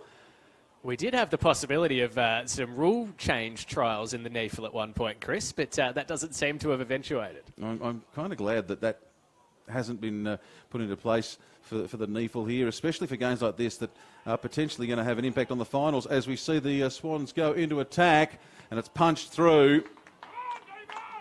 Good play there by Baker in the last line of defence after a pretty good kick on goal there from Rose, just not quite having the distance. Another behind for the Swans. They've kicked 8 behinds and just 1 goal in this quarter. Well, the Demons will be happy that the Swans have been unable to convert many of their scoring opportunities into majors here, as we see Nathan Richards claim a mark over the top of the pack, plays on, gives it to Martin. Martin then finds Powell. Powell goes for a bounce, a second bounce. Well, that's not going to be affected by the wind. Now he puts it up into the forward 50, where there are only 3 players. Only one of them in a blue and yellow jersey is Ben Fulford. He can't get onto it. A little bit of push and shove between Fulford and Flanagan. Missed opportunity there for Canberra. Yeah. They had the open forward line. As we talked about, everyone in that Swans half of the ground. Just a missed opportunity there to slingshot it up the other end and run into an open goal there for Fulford. Well, the ball goes to ground off the bounce, off the throw-in rather. Picked up by the Swans, and they just bang it forward once again. Waiting underneath it was Stern. He couldn't do anything, and now that's got to be holding the ball, is it? No, the umpire says play on. Well, Wicks is the one who's picked it up. Goes for a longish run, boot to ball. Now he finds Reinhard. Reinhard looking for someone up forward, and in the end goes for a bounce. There we go. Shows how bereft he was of options, because everyone had chased the football back up the ground. Out at the bottom of the pack. Well, does well to maintain his footing in some way. It is Angus Baker. Gets the kick away, but it's only as far as the man with the highest number on his back for the day. That is Zach Cameron in 59. Turns around, plays on with a hand pass. Waiting in the middle of the ground was Flanagan. They don't elect to go to him. Instead, a couple of short passes. Eventually it comes to Brown. Brown turns on his outside. Finally, Flanagan. His persistence pays off. He gets the ball, sends it into a half forward. Cooper Kilpatrick looks goalward. It'll be just to the goal square. Best of the advantage goes to Fox. He gets it, goes for a bounce, goes for a second bounce. Kicks forward to go backward, or backward to go forward, I should say. And Sam Wicks has 1 goal, 1 for the quarter. And he has a good chance here to turn it into 2 goals, 1, and really close this gap. It's a 13-point break at the moment, but you back Wicks to score this one and take it down to 7. Very similar to the 2 shots he had earlier in the quarter. This one directly in front. They've had a lot of shots from this sort of distance, Chris, and distance won't be a problem, but can he get the accuracy? Well, where's he go with it? Pushed it left this time. He's really not having a great day of it, Sam Wicks. So he's had 1 through the middle, 1 off to the left, and I think 2 off to the right, actually, if I'm remembering rightly, but we'll see how we go as the afternoon progresses. Canberra will want to get a decent lead at 3-quarter time and then find a way to hang on to it into the last quarter, because they've shown a decided reluctance to score going into the wind. Now we've got a good mark here for the Sydney Swans. Play on, says the umpire. So a lowish trajectory kick into the forward line. Getting in front of it for the Demons might have been House, but the ball has been put through for yet another behind. What's that? 2 goals, 10. 22. Just imagine what that'd be like if the Swans had kicked half accurately at the other end, Eddie. This would not be a very attractive game to watch from a Canberra perspective. They were 1 straight at quarter time. Now 2-10, the Swans. They've done well to contain Maguire and Klemke in this quarter. Their influence has been a lot less than it was in the opening quarter, but the Swans just not able to finish off these shots on goal. As we see the umpire come in, we'll have a ball up between wing and half forward for Sydney over there on the outer side in front of the car park where, Chris, you tell me fans used to park their cars, put the lights on and watch the game without having to open the car door. Exactly. You could sit there and be very, very comfortable in your vehicle, and believe me, on some of the cold, wet days we get here in Canberra in winter, a good place to sit and watch footy back in the day. Doesn't get cold here, Chris. What are you talking about? Where were you on the -7 and -8 days earlier this winter, Eddie? Oh, look at this. That is Rose, I reckon, coming forward for the Swans, but he's only put it, again, into the hands of Highmore. He's having a very good day in defence. Yeah, the Canberra defence, Highmore, Paik, Klemke, all combining well. Now the kick comes to Vardaniga. He goes to play on quickly. His hand pass was smothered. Manages to get it away to Martin. Martin runs in and out of trouble. Kicks towards the boundary line, and Baker... That's Jack Baker takes the mark. He goes with a high ball towards Milne up against Cameron. Oh, Cameron, a great mark. Falling over and taking the mark as he fell to ground. Having another day out is Darcy Cameron. There's the siren. They turned the volume up since quarter time. Everyone heard that one. And at half time, the inaccurate Sydney Swans, they're 2-10-22. They trail by 11 points. The Canberra Demons are 5-3-33. Just the 1 goal in that quarter to the Canberra Demons. It went to Sam Tonks. For the Sydney Swans, well, just the 1 goal for them as well. It went to Sam Wicks, but 10 behinds. We can. I wouldn't often do this, but we might actually run through the behind scorers in this one, just because there are so many of them. Fox has 2, Wicks, Stewart, Styles have 1 apiece for the Sydney Swans, and we've got a few that look like they've been credited as rush behinds there in our official stats, although I can't get it to update on that, so we'll see whether... There we go, we'll get the update now. So we've got... in fact, 4 behinds. 4 behinds now for Fox. There you go. So 4 behinds for Fox. Wicks has 1 goal too. Rose has 1 straight goal. And then we have Stewart, Styles and Rogers. So that would be 4, 6, 7, 8, 9 and 1 rushed. Yeah, that would make sense. 2 goals, 10, the Sydney Swans. So your eyes, if you've only just joined us, not deceiving you, that is a correct scoreline. The Swans having the bulk of the possession in that second quarter, but turning it into 1 goal, 10. And an 11-point break 11-point margin rather at the long break. It is the Canberra Demons 5-3-33. The Sydney Swans 2-10-22. Eddie Williams, your thoughts on the first half? Well, 11 scoring shots to 1 in that quarter, Chris, and you would think the Swans should be on top at half-time, but the inaccurate kicking, as you mentioned, really costing them. And it's a shame for the likes of Sam Wicks and Robbie Fox that they haven't been able to convert those opportunities, because they've been some of the better players for the Swans, particularly in that quarter. We've also liked the look of Riley Stoddart and Colin O'Riordan, Dan Robinson as well early in the match. They need to pick up again after half-time if the Swans are going to win this afternoon. Angus Styles and Cooper Kilpatrick looked pretty good in that quarter as well. For the Demons early, Maguire, Klemke, Bruce all had big influence, but in that second quarter, really impressed by Tom Highmore's performance in defence, Chris. Highmore has been very, very busy. 9 kicks and 7 hand passes, the leading possession getter for the Canberra Demons. Interestingly, 7 marks for him in defence as well. Maguire, 15 disposals for the day. Baker, 15. Klemke, 12. And Taylor has 11. Champion data stats for the Sydney Swans. Robinson has 17 disposals, 10 kicks and 7 by hand. O'Riordan has 17 disposals as well, 11 and 6. Fox 15, Rose 15, Brown and Wicks with 10 apiece. But at the long break, it is the Sydney Swans, the visitors, 2-10-22. If they can work out a way to kick accurately, you'd be favouring them, you'd think, to come home strong. But the Canberra Demons, they'll get next use of the wind, and they used it well in the first quarter. They set on 5-3-33. An intriguing second half of footy to come here at the old footy park, now called Phillip Oval here in the nation's capital. It's the round 19 of the NEFL, proudly supported by Elastoplast. We'll have the second half action for you very, very soon here on NEFL TV.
Round 19 of the NEFL, proudly supported by Elastoplast. And a most intriguingly poised match of the round here at the redeveloped Phillip Oval in the southern suburbs of Canberra, where the home side, the Canberra Demons, looking to shore up their spot in the top two on the table, 5-3-33.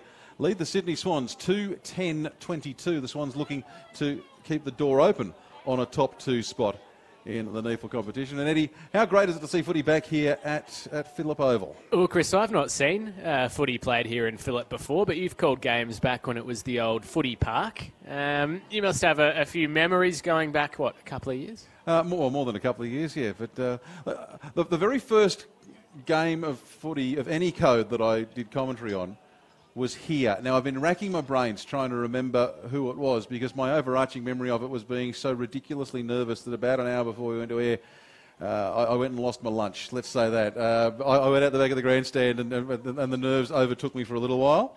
I think it was Belconnen and Ainsley in the old ACTAFL.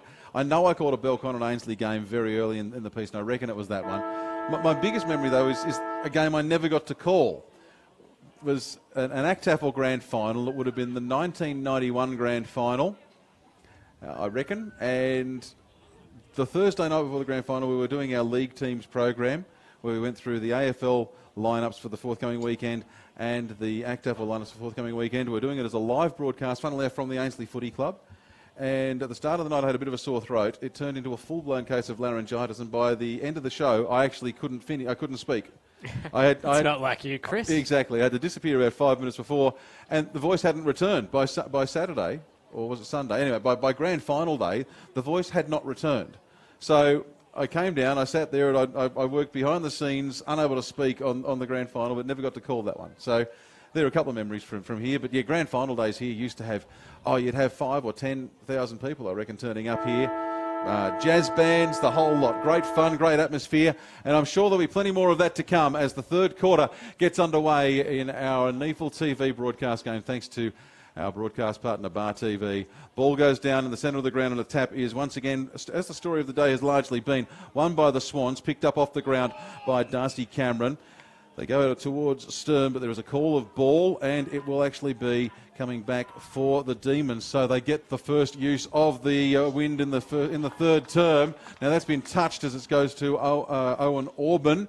So he goes across the field of play, not really expecting to have to play on. Picked up off the deck by Osborne. Osborne finds on his outside, I reckon it might have been Mitch Hardy. Mitch Hardy, was it? It was Hardy who's got it, and he's turned around. And that is a very difficult place to put the ball through between the big sticks. But he's done so. And what's that taken? 40 seconds. First goal of the third quarter. Goal of the day, perhaps, Eddie. Well, they'd kept Mitch Hardy relatively quiet in the first half, Chris, but good kicking is good footy. The Swans in that second quarter kicked 1 goal 10, and the Demons early in the third quarter kicking a very difficult goal there through Mitch Hardy. They're now 6-3-39. The Demons back out to a 17-point lead, and they'll want to take a pretty substantial lead into the final break, with the Swans coming home with the breeze in the final quarter. They will indeed, and we're back in the middle of the park, and the bounce comes from umpire Langdon. Swans get it. It comes back to Darcy Cameron. He puts the ball up, and again, you just see the kick die in the air as it goes into the Swans attacking line in this third quarter. And the Demons, with numbers at the fall of the ball, able to get it away over to the far side of the ground. And just look at this. They've got space. It's almost as though it's a completely different Demons side out there in this third quarter, as Harry Carr was the target, but that time the ball carrying too much on the wind and out on the full, so the Swans will bring it back in. Rogers, I reckon it is over there with the return of ball to play. And again, it's just like it falls off a cliff once the ball gets to its peak. Comes down into the hands of Stoddart, but he is unable to control it, and it goes over the boundary line. Throw in, far side of the ground, on the only advertising hoarding present here at Phillip Oval at the moment. I'm sure the Canberra Demons would love to sell some advertising to you, and you can get in touch with the club, because we're back here in a couple of weeks on NEFL TV for another game. You get plenty of exposure on this Demons side in years to come, I'm sure. Ball back in the field of play. Wait and see if anyone can get away with it. Well, picking it up off the ground is Angus Baker. Now they run through the middle of the park. Couple of bounces for the Demons, courtesy of Carr. He goes forward, getting underneath it. Oh, far too easy on his own. Out in front was Aaron Bruce. Got 2 goals in the first quarter. I won't say was hardly sighted in the second term, but certainly was nowhere to be seen in the attacking 50 for his side in the second quarter, but he's got a good chance to get his third for the day here. And it'll be interesting to see where Aaron Bruce plays for the rest of the afternoon. We did see in that second quarter, we've seen it through the season at crucial moments, they sometimes swing him back into defence, but here he is looking for his third goal of the afternoon. 45-degree angle. You're in about the best seat of the house on NEFL TV, and he's judged it to perfection. Thank you very much. Aimed it at the right upright and just let it fade back a little bit to the left, and he's put it through. That's his third for the day. He's the second for the quarter for the Canberra Demons, and we're back very close to where we were at quarter time now, with the Demons leading 7-3-45, the Swans 2-10-22. That's 3.5 gone, third quarter, 23 points the break. And it's just what the Swans didn't want coming out of half-time, after they were only able to kick 1 goal with the breeze in the second quarter. All of a sudden, within less than 4 minutes, the Demons putting on 2 early goals. And we should note, Chris, the Swans with 2 fewer rotations than the Demons, or in fact 3 fewer rotations than the Demons in this quarter. Canberra playing with the 5th player on the bench, the 23rd man that they're able to have. And we've seen Gary Rowan and also Joel Amati not return to the field since the first quarter for the Swans. It was Amati with a leg injury. We haven't been able to get any word on Gary Rowan, but he has not been sighted since quarter time. There was some speculation, Chris, after he overstepped the goal square on the kick-in. He may have simply been banished. Sent to Coventry. It's very hard to play football from there because it's on the other side of the globe. Now it's the Swans on attack. We've got Rose involved, and he punts eventually through hands to Robinson. Ball is a long way up in the air, but in the very last line of defence, only inches inside it, and a mark taken by the Demons. They play on quickly to Mackay. Mackay has right on the boundary line. Smout, he has to wait underneath it as there's 2 players coming in on him. Bravery shown, and then the Swans back out of the challenge because the mark was taken. Taylor, very quick, by hand onto Baker. Angus it was. Now he's into Mackay again. Mackay across the field, puts the hand pass into the path of Martin. Martin waits for it to bounce, gets it, goes into attack once again, and the ball, well, too long there for anyone for the Demons to get hold of it, and it's gone over the boundary line. I think it bounced inside the line. It has. The umpire will pick it up. Throwing to take place 5 metres around from the Canberra Demons goal. And once again, everyone inside the forward 50. And of the 36 players on the field, we have 33 of them within 60 metres of Canberra's goal at the moment. Ball back into play. Tap down one by the Swans, but there's a lot of blue and yellow jerseys. Well, there's a lot of jerseys of both colours there. The clearing kick goes outside the 50-metre line. It trickles and bounces across to the right and goes out over the line. The Demons players, a couple of them calling for a deliberate out of bounds, but again, would have been a harsh call from any umpire to pay that. Throwing to take place just outside the 50. Demons going to the right of screen in this quarter. Only 2 goals kicked to the left of screen so far this afternoon. So Canberra looking to take a substantial lead into three-quarter time. They have led since the very start of this match. As Connor Owen-Orban is dispossessed, the ball spills over the boundary line. We'll have another boundary throw-in just shy of half forward for the Canberra Demons, who lead this match by 23 points, more than 6 minutes played in the third quarter. I tested out the canteen at halftime, Chris. Happy to report the pies are the correct temperature here at the new Phillip Oval as the umpire throws the ball in. Cameron too strong for Milne in that runt contest. Gets the ball to halfway, but it's all Canberra. Baker combines with the other Baker. Now back to Paik. Paik kicks towards half forward. Swans with numbers. No one can take the mark. Taylor's there. Gets the hand pass inboard. Now Maguire with a kick towards full forward. Hardy. Oh! Mark not paid, but Hardy snaps off the right towards goal. It's a stray. It takes one bounce and then goes over the boundary line in front of the new cricket centre, Chris, which I'm told has a whole lot of nets and facilities for cricket ACT here at the new Phillip Oval. We'll have a boundary throw in right forward pocket for Canberra. Very crowded forward line. Every player in the Canberra forward half of the ground as the umpire gets ready to throw it in just a metre around from the right behind post. Boundary throw in. Cameron won it down decisively. It comes to Stoddart. He's wrapped up. We'll have another ball up inside 50. We haven't seen too much of the relief ruckman, Nathan Richards, for Canberra today. Cameron Milne doing the bulk of the work up against Darcy Cameron. Cameron won it down again. No clear possession. Cameron goes in hard, knocks it out. Taylor's there for Canberra. Cameron at the bottom of the pack with Milne. Milne knocked it out. Carr is wrapped up. Ball can't be pulled out. We will see another ball up inside 50 for Canberra. A very crowded forward line. Only a handful of players outside the forward 50. It's thrown up again. Cameron wins it down with his left hand. No one can really gather. It's bobbling around close to goal. Taylor lays a tackle. He gets the ball over the boundary line.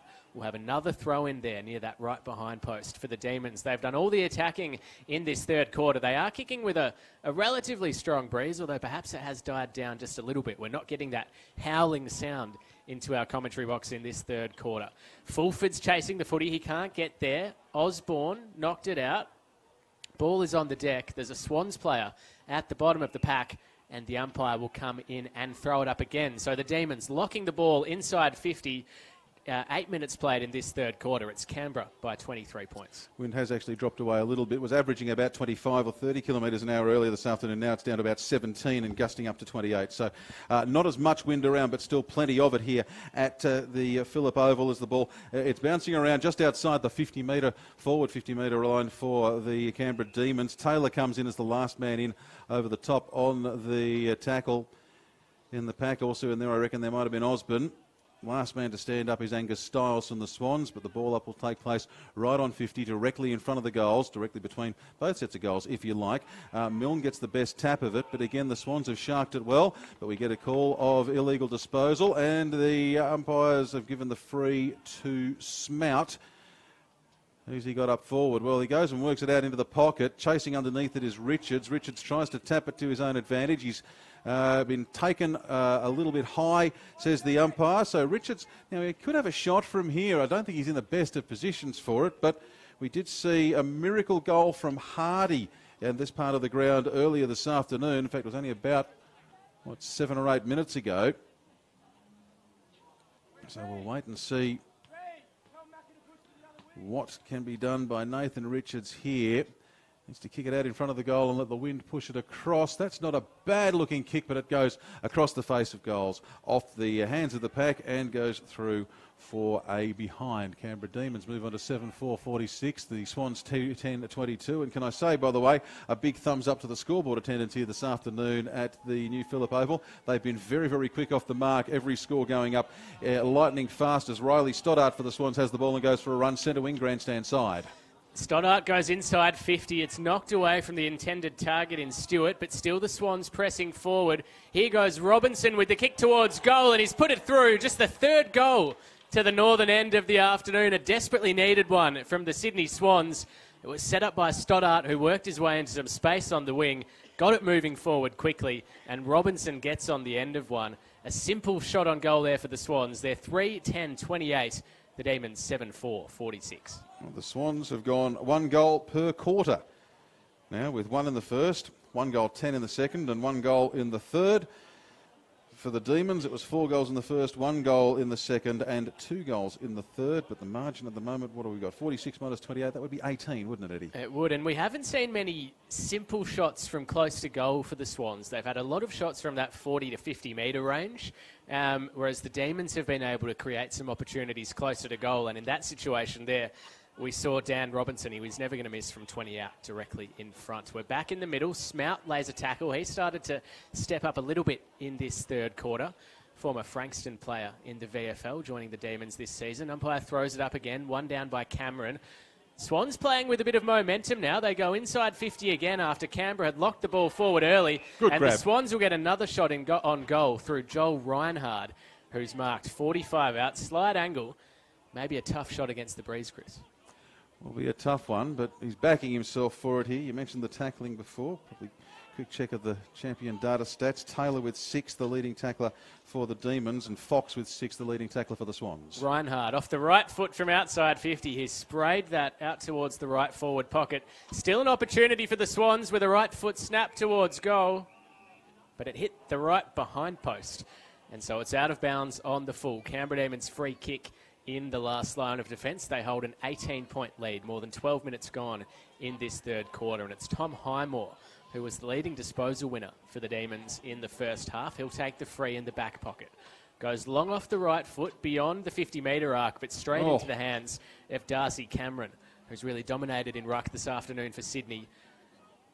Probably their best form player at the moment. Darcy Cameron, short right foot kick to half forward, doesn't quite make its way to its intended target. Still the Swans with the ball. Good pressure from Carr, but well done by Flanagan. Kicks it forward, but sitting back there is Klemke for the Canberra Demons, or should I say Maguire. And he'll go back. He'll kick across goal, out into the opposite pocket. Baker is paid the mark. He's got Highmore free on half-back if he elects to go there. He'll go in that direction, kicks it out towards the boundary line. Fall in good position, knocked away from him. Chance for the Swans. Stoddard wins the footy again. He's shown a lot of pace in this quarter. Gives it off to Flanagan, who's starting to get busy. His kick, not quite where he wanted it to go. Stewart's there for Sydney. He's taken to ground. And we'll have a ball up 40 metres out directly in front from the Sydney goal. Pretty well right on the hot spot here, and you get the feeling that potentially this is where this game could be won or lost in the next 10 minutes here. The team that does the better out of this next 10 minutes, you'd reckon, will go into the last term with the favouritism. Canberra need to defend at the moment. The Swans, well, they just need to craft a goal from out of somewhere. They've only been able to get 1 1/4 so far. Second ball up, about 40 out from the Swans' goal. And the Swans it is who wind up with the ball, running through the pack. Now they come across, and this man Stoddard, he's been good for them today, close to their best. His kick goes across the face of goal, but there's been a whistle gone after the kick. I reckon it's because Stoddard may have copped a bump after he's kicked it. So the free kick downfield where the ball landed, which is right next to the behind post. It won't be a goal from here, but every Swans player who wants to get his name into the books is charging up ground to the northern end of Phillip Oval. Wait to see what they can do with it. Oh, the check side kick is pretty ordinary in the end and through for a point. So it'll be the Demons to get the ball back with a 17-point lead. The Demons 7-4-46. The Swans have gone on to 3-11-29. And now the Demons, well, they try and work this ball with a bit of clean possession on the far side of the ground. And they had it through Pake. Now they're continuing to work it around. Richards hasn't had a lot to do today. They continue to work it around the boundary line, and with the wind pushing across to that side of the ground, they are really flirting with danger. That's the third or fourth time I think we've seen them kick it out on the full with assistance from the wind, and the Swans, they come up with it once again. Rose across the field, so they're going to work it across to the grandstand side. You see Tonks in there for the Demons, waving his arms, trying to deter them from doing so. Oh, now he's landed awkwardly there. It will. He was knocked on the head late. It was Rogers. And it'll be a 50 for the Swans. He landed awkwardly, so must have just been stunned as he came through.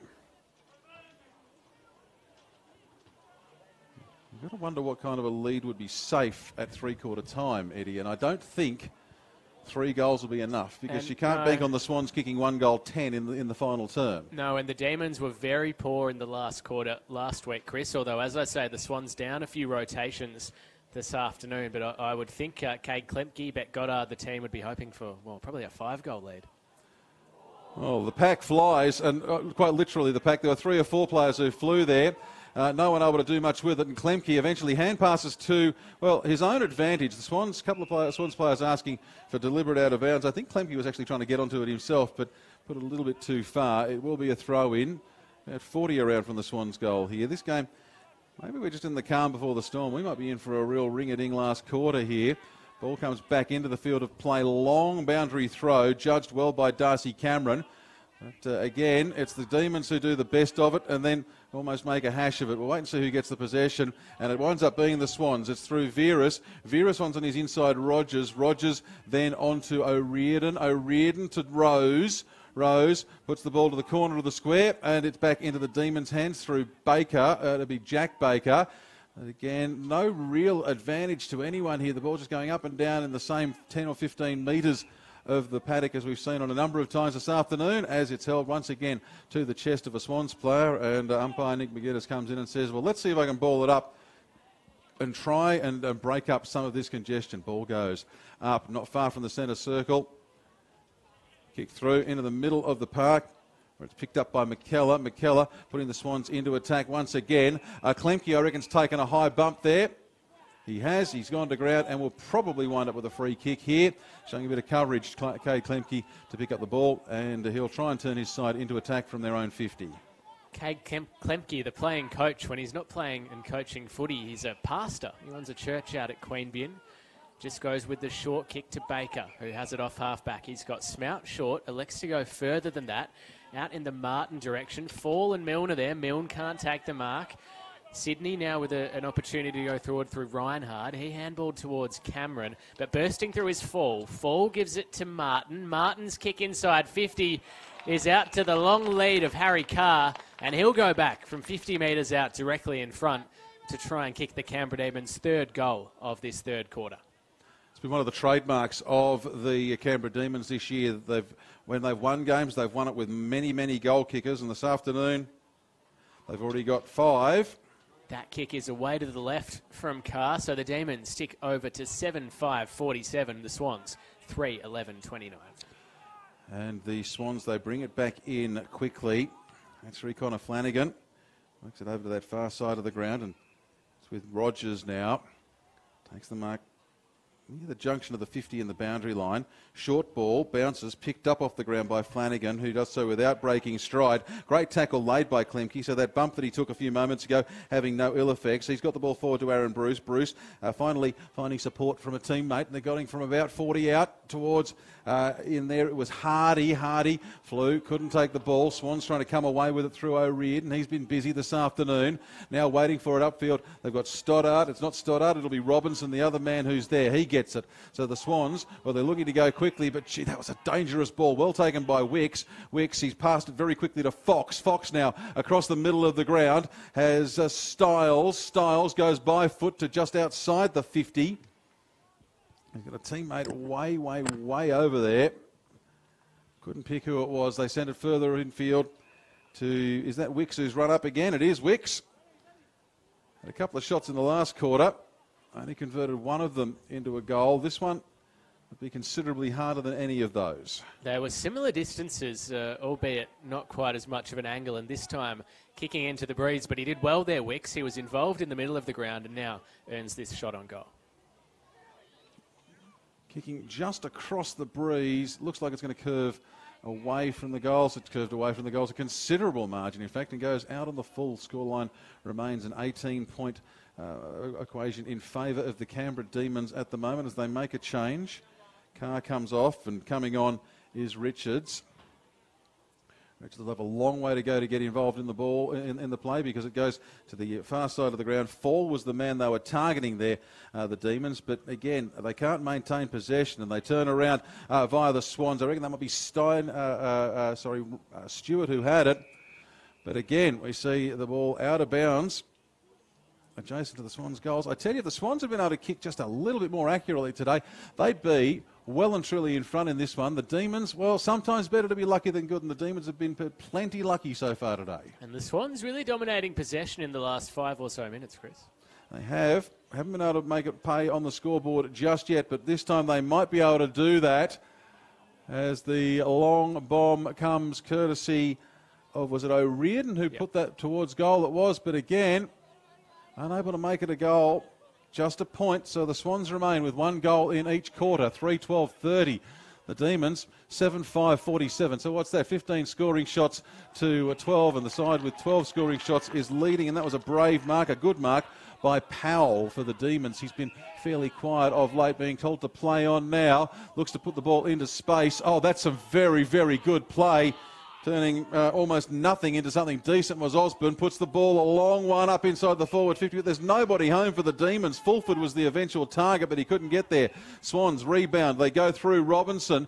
A little hand pass, but again it's cut off in the middle of the ground by Klemke. He's been close to the best, I think, for the Demons today. He's had a very, very good day. And he might get a rare shot on goal here, Cade Klemke, because he'll be marched forward 50 metres, and that'll take him within range. A bit of ill discipline there from the Swans.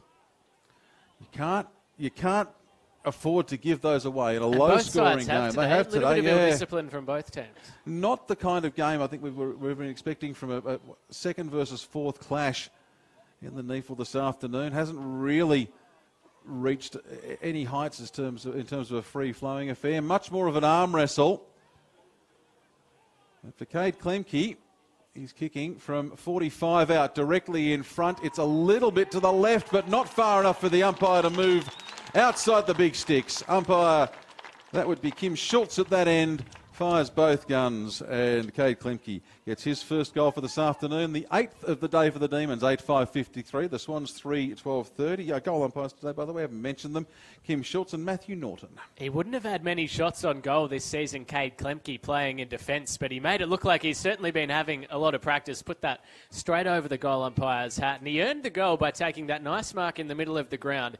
He just waited back in best position, took the intercept, judged it better, and then winning that 50-metre penalty and slotting the goal. So the Demons 8th, they're 8-5-53. The Swans 3-12-30 as we get ready to get underway in the centre of Phillip Oval.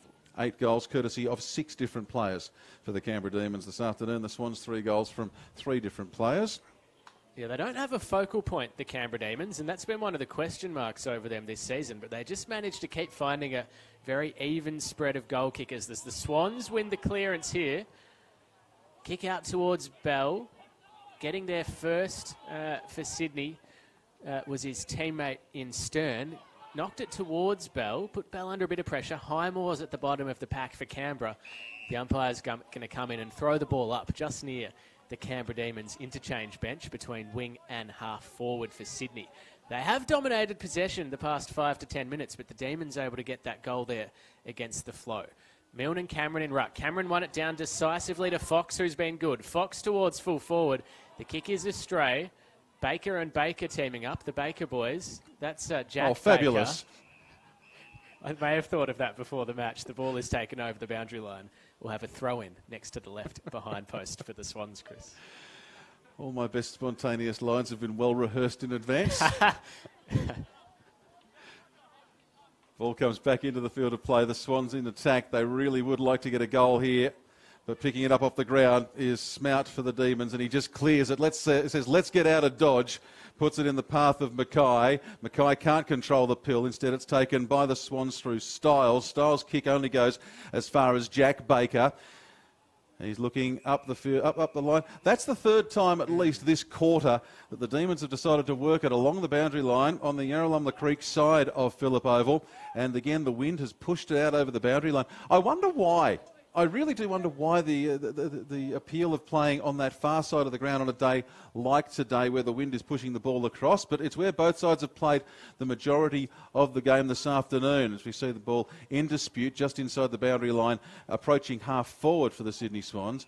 There's no real going forward out of that, and the ball will eventually... Well, the umpire's found a free kick in there, and he's going to give it to the Sydney Swans. Several players in the pile there. Perhaps pulled in underneath by the Canberra Demons. But again, no one able to take a clean possession. Jake Brown picks it up off the ground for the Swans, puts in a snap towards goal where Klemke in the last line of defence. Well, I thought he put together a shocking kick, but Bruce was there waiting for it. We'll call it a deliberate one from Klemke, and Bruce with it just inside the boundary line, just inside his own 50. They finally work it around the grandstand side and right in front of our commentary spot. The strong mark taken by Mitch Rogers. And Rogers looks around. He's got in the middle of the park Dan Robinson. Actually sends it further than him. Sends it to the only Canberra Demons player in about a 10-metre circle.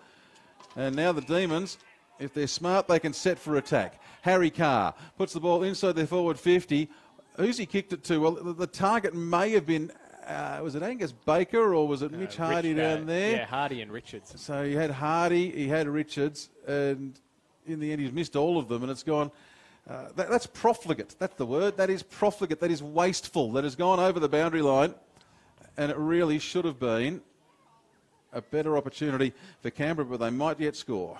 Cameron wins it down again for the Swans. Milne doing some hard work there on ground level. The ball spills out the back. Opportunity for the Demons. Maguire with a hurried kick forward, but that's astray. It takes a bounce and then goes into the fence. So we'll have another throw in inside 50 for Canberra, only around 5 metres around from their left behind post. They do hold a 23-point lead. Late in this third quarter, can they get a goal before three-quarter time? We've played 27 minutes. Cameron and Milne, give that one to Milne. Tonks couldn't take it. It's socket out of defence for the Swans. Stewart is there. He can't keep it in. We'll have a boundary throw-in just outside 50 for Canberra. Trying to get a late goal because a 23-point lead is not necessarily going to be enough. Given the breeze that is blowing to the Woden end, to the right of screen, the Swans will be coming home with that breeze. And they'll fancy their chances against a side that did struggle in the final quarter last week against Southport. Umpire throws it in. Milne and Cameron. Cameron won it down decisively. Swans looking to edge the ball forward on the outer wing. A free kick for some holding on, going the way of Sydney. So another opportunity here for Darcy Cameron. Goes inboard. Reinhard has it across half back. He goes towards the outer wing. Spots a target. So a slower build up this time for the Swans. Now a quick kick towards Stein. I've forgotten his name. Stoddart. Stoddart, yeah. Forward. I wanted to combine three of the different names there, sorry. But the Demons coming up with the footy between wing and half-back. Well, with Stoddart, Styles, Stern and Stewart out there for the Swans, it is a little bit difficult at times when the brain decides to freeze up. Good mark in the middle of the ground by Milne. But he's turned it over. Oh, jeez. And Cameron again racking up a lot of disposals. Kicks towards half-forward. Brown is brought to ground in an excellent tackle by Cade Klemke. Oh. Umpire says no prior opportunity. I thought he was going to get into the big holding the ball gesture, but he just held his whistle and said, no, there was no prior opportunity there. I'm going to come in and throw it up. Milne and Cameron. Cameron wins another hit out. Comes to Brown. He's dispossessed. Ball at half forward here for the Swans. We'll have another ball up as Sydney now try to get a late goal to take a bit of momentum into the final quarter. Just checking the clock, and it's 29 minutes gone. So there can't be too much time left. Picking it at pace was Robinson. He's just run straight through, sharked that off the bounce, sends it into the teeth of goal. Kept in the field of play at the moment. There's plenty of push and shove going on. Swans tap it to their own advantage, but there's no one able to get in there. And now it's slung away. We see it with the Demons. Now comes through to Mackay. Mackay just clears it. Just says, well, can't get anywhere. Straight up the wing he goes. Underneath it, it'll be Carroll. Carroll can't get there. And instead, it's taken by Connor Flanagan. Flanagan puts the ball into the centre half forward, where a mark taken in defence by Angus Baker.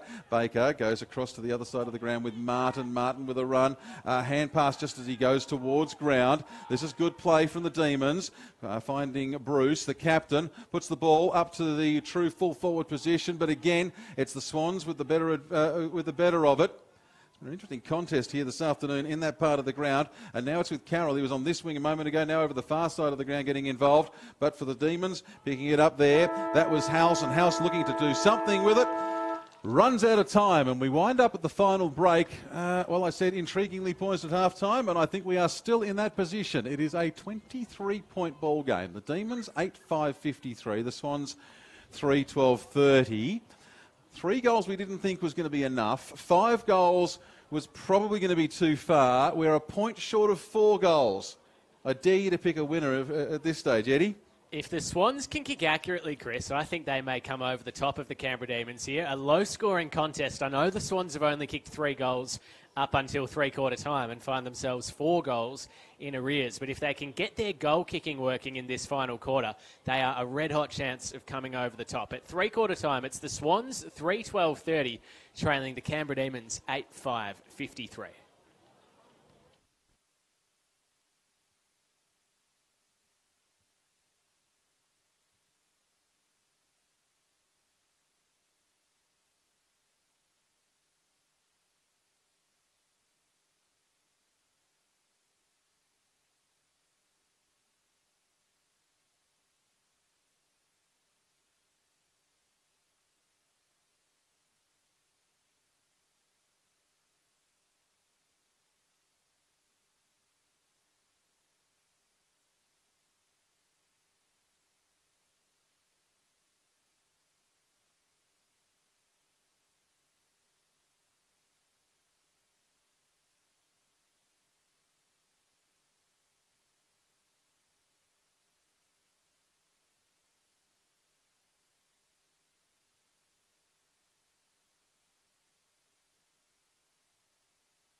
Had the 2-minute warning for the final quarter to get underway, and it'll be a 23-point gap as that final term starts.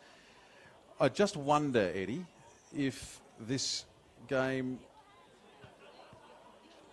how different it would have been had the Swans not made, I think it's 13 changes from last week's side. 13 of the players who took part in that Swans loss last week not involved today. Now, I appreciate it's the nature of NEFL where we wind up with top-up players and shuffling around, and the Swans having to name extended benches and so on because of the senior team playing tomorrow.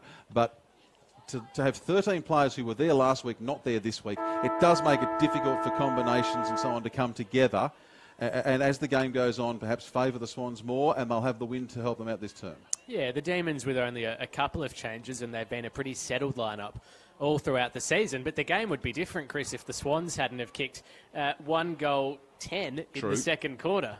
They've really kicked themselves, not completely out of it, but they would be a lot deeper into this contest if they'd kicked more accurately in that second quarter. The Canberra Demons, from their perspective, looking for a slice of history this afternoon, trying to take their first win over the Swans in this first match at the newly redeveloped Phillip Oval. The past 3 encounters against Sydney over the last 2 seasons, the Swans won by 91, 121 and 97 points. So we've certainly seen a big turnaround this afternoon with the Demons on top. They've led from the very beginning of this match. They had the first goal and haven't trailed since then. But the Swans kicking with the breeze in this last quarter, don't write them off. And if they do get over the top, keep an eye on Robinson and Fox. 28 disposals for Robinson and a goal. Fox 4 behinds and 24 disposals. They've been the focal points for Sydney. From a Canberra perspective, Chris, we mentioned before the game those 2 potential draft prospects, Mitch Maguire and Angus Baker. 24 touches for Mitch Maguire. He's been likened as a Dane Zorko clone, and 23 disposals for Angus Baker going into 3-quarter time. So they need some of those star players to step up for both sides. It's going to be an interesting contest. I think it is too early to call this one, Chris. I reckon 2 goals is what the Demons need to secure the win, because that will also mean the ball will be bottled up at the other end of the ground for a little while, you would think. Let's see how it all goes. 23 points the margin. Round 19 of the NEFL, proudly supported by Elastoplast. Ball goes down in the middle of the park, and the Swans, I was going to say they're straight deep into attack, but it's a towering kick high in the air, doesn't even make it outside of the centre square.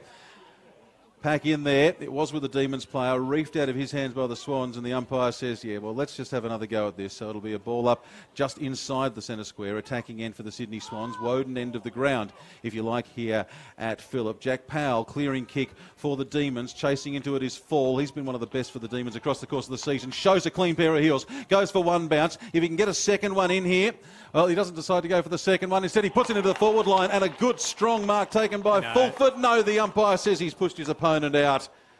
Well, that's twice today that Fall has had unfortunate things happen to him on attack. Once his own volition where he ran too far, the second time a push in the back by his target and Ben Fulford. And now it's the Swans with the ball on the far side of the ground through Rogers. Rogers, centre wing position, turns the ball inside towards the forward 50. Strong attempted mark by Martin, I think it might have been. It was, but he couldn't control it. Swans now with numbers. Who have they got up forward? Well, waiting under it is Rose. Rose 1 and 2 is Pake. Pake probably doing enough to spoil ball rolls over the boundary line, but I've heard a whistle in there. A whistle going behind play. Demons free for a bit of holding on. Highmore takes the free. So Highmore gets the ball, and the free goes as far, well, it didn't quite get as far as Klemke, and the Swans, they've got it. It winds up with Fox. Fox puts it down to, I think it's Rose with the snapshot from about 35 out. Is it touched on the line? It is touched on the line, and it is that man once again, Alex Pake. He's having a good game today, and he's saved his side certainly from conceding a goal there.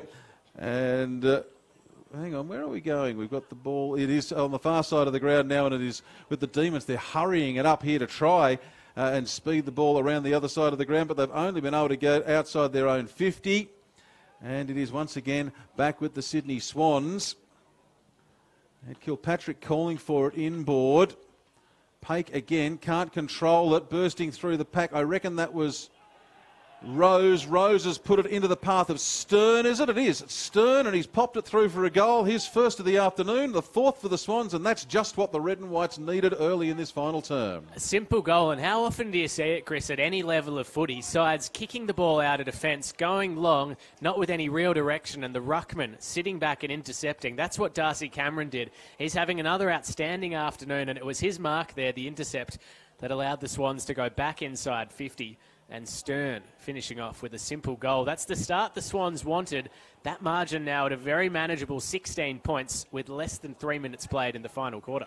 I'm bemused by this. I can't work out what the attraction is to playing on that other side of the ground. The ball is much harder to read on that side of the ground. It's being carried away on the wind. Well, perhaps they're just being pushed that side possibly, by the wind. But if you kick it this way, if you kick it towards the grandstand side, you kick it towards the camera side of the ground, it's going to come this way.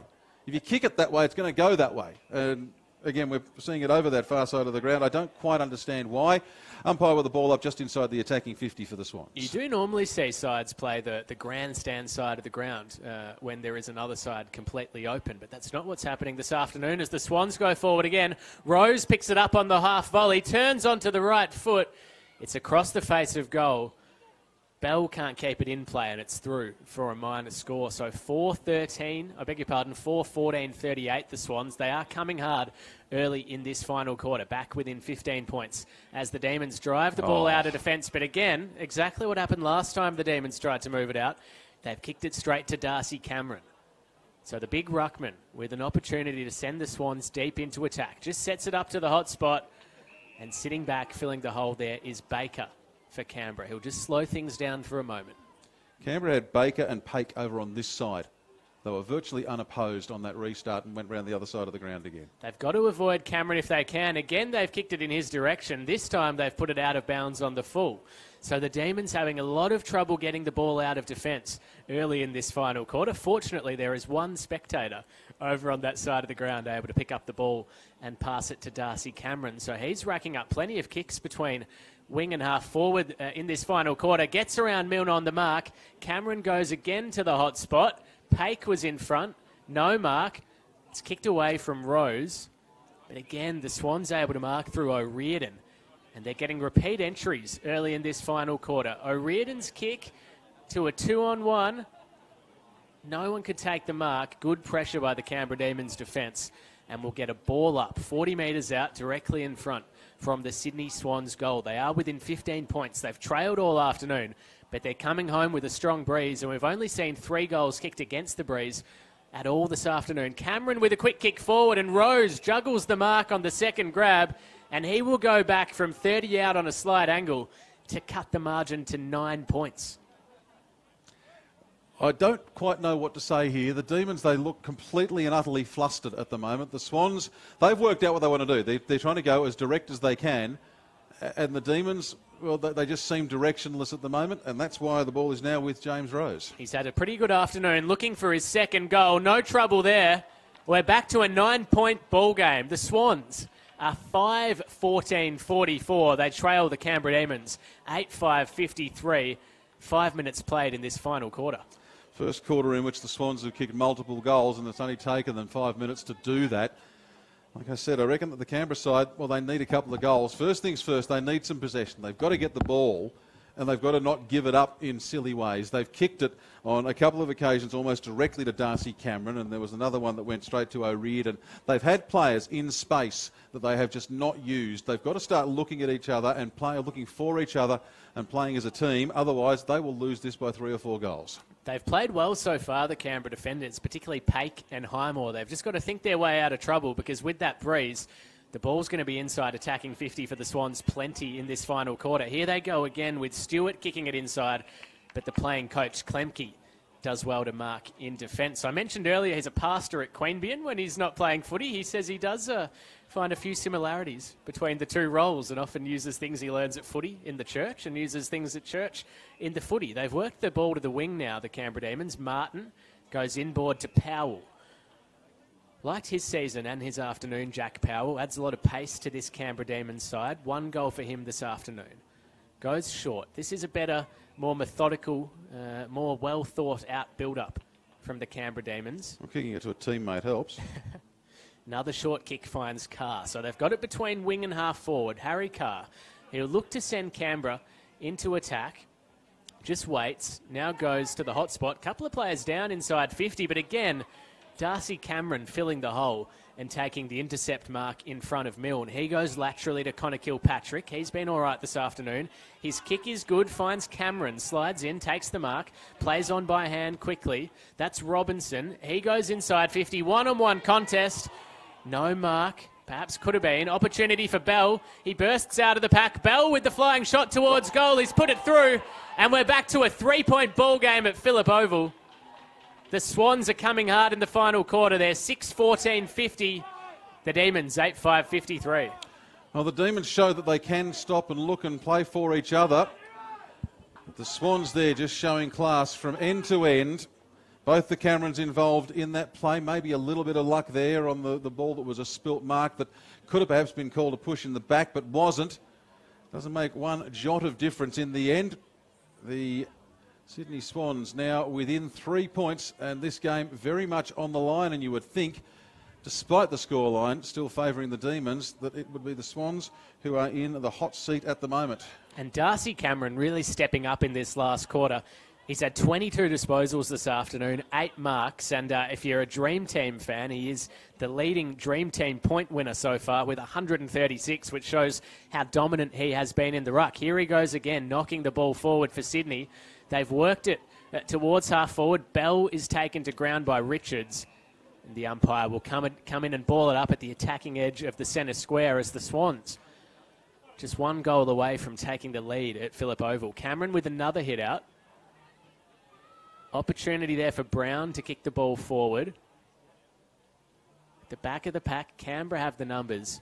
They'll look for the boundary line and eventually they'll get it. So a boundary throw in the forward pocket for Sydney. This is where seasons can be determined in spots like this. It's a huge difference between finishing the top 2 or further down the top 6. Going into the finals, and the Canberra Demons, they look to be stand up to be counted. The Swans, well, there's players here, bear in mind, who are looking, potentially playing for their AFL futures as well. Let's not forget that. So a lot on the line this afternoon. James Rose picks the ball up, evades one tackle, evades a second, finds Robinson. Robinson's hand pass is taken by the Demons, and the Demons, well, there's only one target for them, and that target was Fulford. He was the furthest man up the ground for them, and he was not even outside his own half of the field. Now the ball coming back with the Swans again. They've just got too much speed at the moment. Kilpatrick turns around, finds Bell. Bell puts them into attack again. Who's waiting for it underneath? Well, he's put the ball down. Umpire's going to pay the mark. And playing on now is Riley Stoddart. Stoddart takes a shot from outside 50, and he's put his side in front with a miracle snap here at Phillip Oval this afternoon. First time today, the Swans are in the lead. Well, he's been excellent all day, Riley Stoddart, with his pace, and he showed more pace there. Burst inside 50. That's the finish they were looking for, and you know, Chris, they were very inaccurate. We've mentioned it a lot, 2-10-22 at half-time. But since then, 5 goals, 4 for the Swans. They've straightened up their kicking. Now they've hit the front. 10 minutes played. They've got the breeze. You just get the feeling the Swans are starting to run away with this. 4 goals, 2 so far in this last quarter, and we're only just past the 10-minute mark. Canberra, well, they need the next now. They really do need the next, as they have a 3-point deficit now. And they haven't scored in this quarter, Canberra. No, correct. So they've gone, 11 minutes scoreless and have looked a little bit rudderless. Going to ground was Taylor as the Swans go deep into attack again. Getting underneath it is, I reckon that's Highmore it is. He's taken the grab. It's the steadier. And again, they continue to work it around the outside. Isaac Taylor the target, but instead it's with Robinson for the Swans. Gives it to Darcy Cameron. Back to Robinson. Hand pass now to Stern. Stern around to O'Riordan. O'Riordan finding McKellar. And now, well, it's come off the ground and kicked forward by the Demons, but there is nobody to benefit from it. Could have been a push in the back, says the umpire, and the umpire agrees with that decision. A little bit of a tough call, perhaps, on Tonks, but really the umpire didn't have too many options, and the Swans, well, now they've got the luxury of being able to just hang on to the ball and slow it down, and they've really shown that when you've got the ball and you kick it to a teammate, it makes a difference. They work it around the grandstand side of Phillip Oval. off the pack, but it's still the Swans who have it. It comes back to Stern. He's been one of their 3 or 4 best this afternoon. Gets it on to Rogers, now into the hot spot, and underneath it is James Rose. He's really been a focal point for them this last quarter. He's got 1 goal already, and I would say for this quarter, 2 for the day, and I reckon, well, 1 for the money, 2 for the show. This might be 3 to get ready for James Rose this afternoon. And you mentioned players who are looking to play for their AFL futures. James Rose, very much one of them, hasn't been able to make the most of some limited opportunities at AFL level, but a big performance this afternoon at NEFL level that could have an impact on his future at the Sydney Swans. Rose from directly in front. It's a little bit off to the left, but not far enough to be any cause for concern. But I'll tell you what is cause for concern, and that is if you're a Canberra Demons fan, cause for concern about the remainder of this game and potentially where you're going to finish up on the ladder, because, well, they had that 8-game winning streak. They're into the tough part of the competition. As of last week, when they came into it, they were on top of the table, and their remaining 4 games were against, in no particular order, the sides 2nd, 3rd, 4th and 5th on the competition table. So effectively a dummy run for any potential finals matchup, and thus far it really hasn't looked good for them. They are now 9 points down, 13 gone in the final term, and bereft of points since the final break. And they're playing, Chris, at this centre bounce with only 3 men in their forward line and a 4th charging off the edge of the square to run into the middle. So they're throwing players behind the ball, Canberra, but I'm not sure if that's going to help them get a winning score as the Swans move it quickly towards half forward again. I guess the Demons are just trying to stem the bleeding at this point. Flying kick inside 50 from Brown. Stoddart was there, couldn't gather. Stoddart with another opportunity, but can't quite keep the ball in play, and we'll have another throw-in in front of that new cricket centre here at Phillip Oval. To stem the bleeding, they're not too far from the Canberra Hospital. You can see it in the background of some of our wide shots when the ball's on the centre wing position. We wait for the ball to come back in. Not too far from the Sydney Swans goals. Gee, they put together a good last quarter. A little bit messy as the ball is on the ground and still in dispute. How many players in that pack? I reckon there's 9. And every single player, once again, is in the Sydney Swans forward half of the ground. The furthest forward for Canberra is Fulford, but he's in the centre square. Well, the Demons, they clear it and they come around. Well, here we go. They've come around the grandstand side of the ground. Maybe they've realised there's a little bit of protection from the wind here and they can keep the ball in the field of play. And as I say that, Connor Owen Orban is forced out over the boundary line on this side. We'll get a good view of the umpires' throw-in technique. Boundary umpires this afternoon, by the way, Michael Barlow, Ben Feely, Matt Thompson and Paul Williams. We wait for the throw-in. 2 metres from the true centre wing position, grandstand side of Phillip Oval. I wondered why Michael Barlow couldn't get a game for Gold Coast. Well, he's boundary umpire. There we go. Very, very busy man. The free kick has gone to the Swans off the ruck infringement, and a few people in the crowd not terribly happy with the decision, as we see Darcy Cameron play on by popping the ball across to Kyle McKellar. McKellar puts the high ball in towards the forward 50. It's off the hands of the pack. Now the Demons have got it, but they've got nobody to go to. I think it was Sam Martin who was driven into the turf. It was, and it'll be a ball up just inside the centre square. Still plenty of time for Canberra, but they haven't even looked like scoring in this quarter. 9 points the margin in favour of the Swans as the ball comes down to James Rose. He can't control it. The Demons into attack. Fall has the ball. He's fighting for it as though he's a 5-year-old in the schoolyard with Michael Carroll. And the umpire, as though he's the school teacher in the schoolyard, says, no, if you can't play nice, I'll take it, and it's a ball up. Milne wins the hit out. Rose is trying to burst through the pack. He can't gather. We're going to need another ball up. Attacking edge of the centre square for the Canberra Demons. Trailing this game by 9 points. They led at every change, but the Swans coming home with a pretty healthy breeze, and they've got all the momentum at the moment. Sydney, what can Canberra do to try and work their way back into this match? Milne with a quick kick inside 50. Bruce takes a mark. He flies on goal with a right foot snap that just dribbles away over the boundary line. Interesting why Aaron Bruce didn't take the set shot there.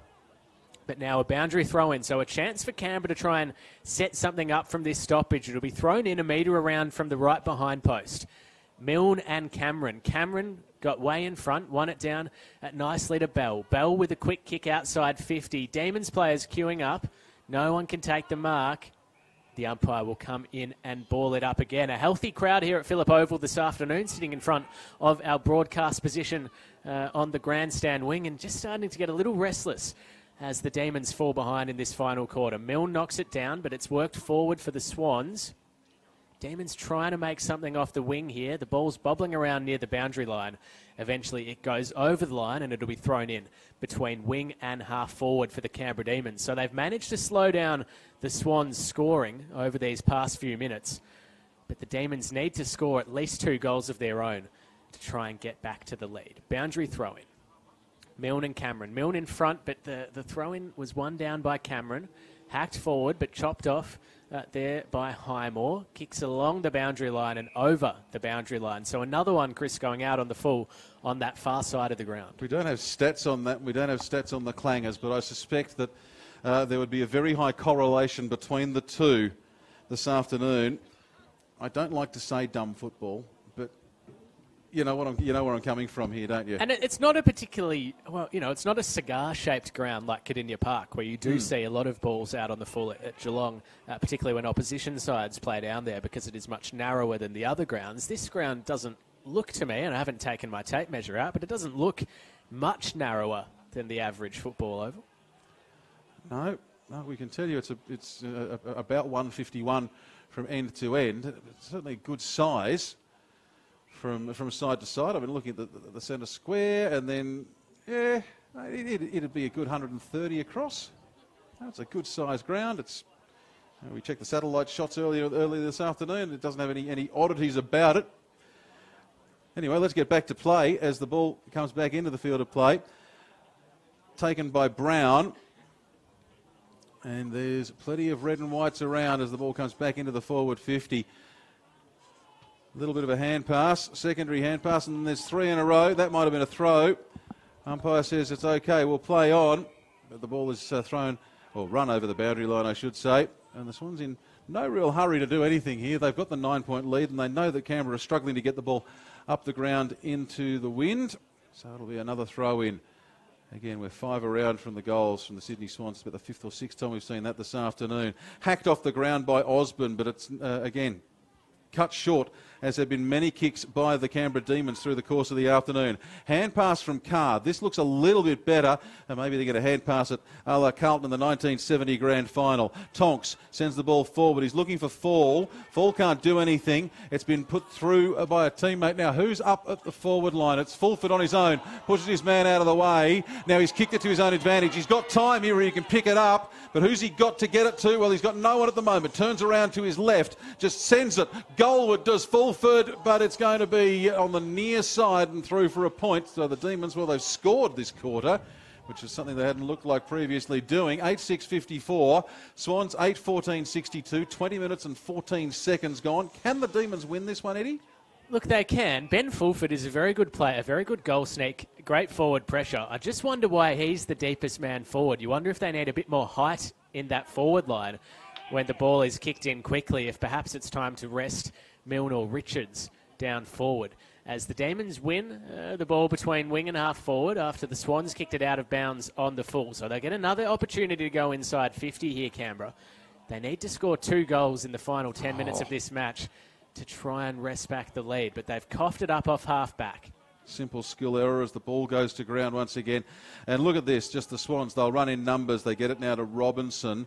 Robinson can go the length of the square, does so. Getting in underneath it was Reinhardt, lost his footing, so that gives the Demons half a chance. It was Smout who had it. He was looking there to find Pake. Pake can't do anything. Mayer copped a bit of a push as the ball was going over the line, but it will be a throw-in. And again, the Swans won't mind that. Time starting to slip away, certainly in favour of the visiting side now. Bear in mind, Canberra had kicked 8 goals in the first 3 quarters. They've added just 1 point since the 3-quarter time break. The Swans had kicked 3 goals in the first 3 quarters. They've added 5 goals too in this final term. An amazing turnaround as Brown ducks under a tackle. There's been a whistle there. I was watching the ball downfield. What was happening in back play, Eddie? Did you spot it? I reckon we're going to have a boundary throw in here, Chris. Okay, that would possibly be why there's no great urgency from any player to do it. So Brown had actually run over the line. He's about as far as you can get from us here in our commentary position. I will say this, it has been a most enjoyable afternoon and a good place to watch footy, this ground. Canberra back here in a fortnight as the Swans, well, they're going into attack once again. Klemke charges in to try and spoil set attack. Interesting, there's only about 2 players within 20 metres of goal. There's only about 4 players on the other side of halfway. So where you're seeing on your screen right now, that is as highly populated as the centre of Beijing. Ball goes up from the throw up, and the Swans get away once again, but only as far. Oh, look at that. That's very, very good running from James Rose. He just got onto that, went from 0 to 100 in a matter of no time at all. Now the hand pass comes back to him. He takes the shot at goal and... it's tapped back into the field of play, and Stoddart has slammed it through. Now the umpires are going to consult here. Is it going to be touched on the line? No, it's not touched on the line. It was touched back into the field of play. And Stoddart, with something that would have looked not out of place in the Soccer World Cup just a few weeks ago, gets his second for the quarter, his second for the day. The Swans' ninth for the afternoon, and that might just be the sealer, Eddie Williams. Super impressive afternoon from Riley Stoddart, and his second goal of this final quarter, showing a lot of pace. Also been impressed by James Bell, who got involved there. He slipped but managed to win the footy back, knock it forward, and Stoddart getting on the end of one and ramming through what, it could well be the sealer for the Sydney Swans. 9-14-68. They now hold a 14-point lead over the Demons. 8-6-54. We've played 23 and a half minutes in the final quarter. Demons will they'll need to find something special if they're going to come away with a win this afternoon. Ball goes down in the middle of the ground. Umpire will call that one back because the bounce winds up outside the circle. So we are now 24 minutes gone, as you said, Ed, and with 14 points the difference, I just think that's going to be too far for them to climb. Pulled off it as he went to kick it was Richards, who we finally seen in the ruck here this afternoon.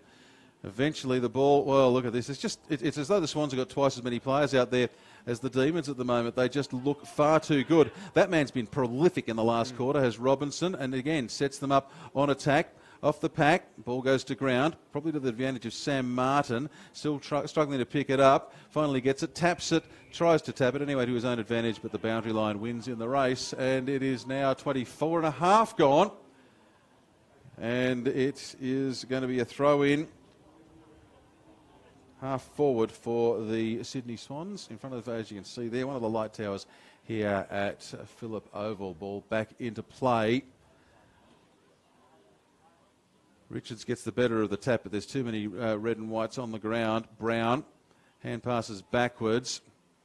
And now, well, the kick into the middle of the ground is cut off by Mackay. What can the Demons do? It's Mackay over to Tonks. Tonks back to Mackay, but you can see what's happened there. It's all gone horribly, horribly wrong again on that far side of the ground.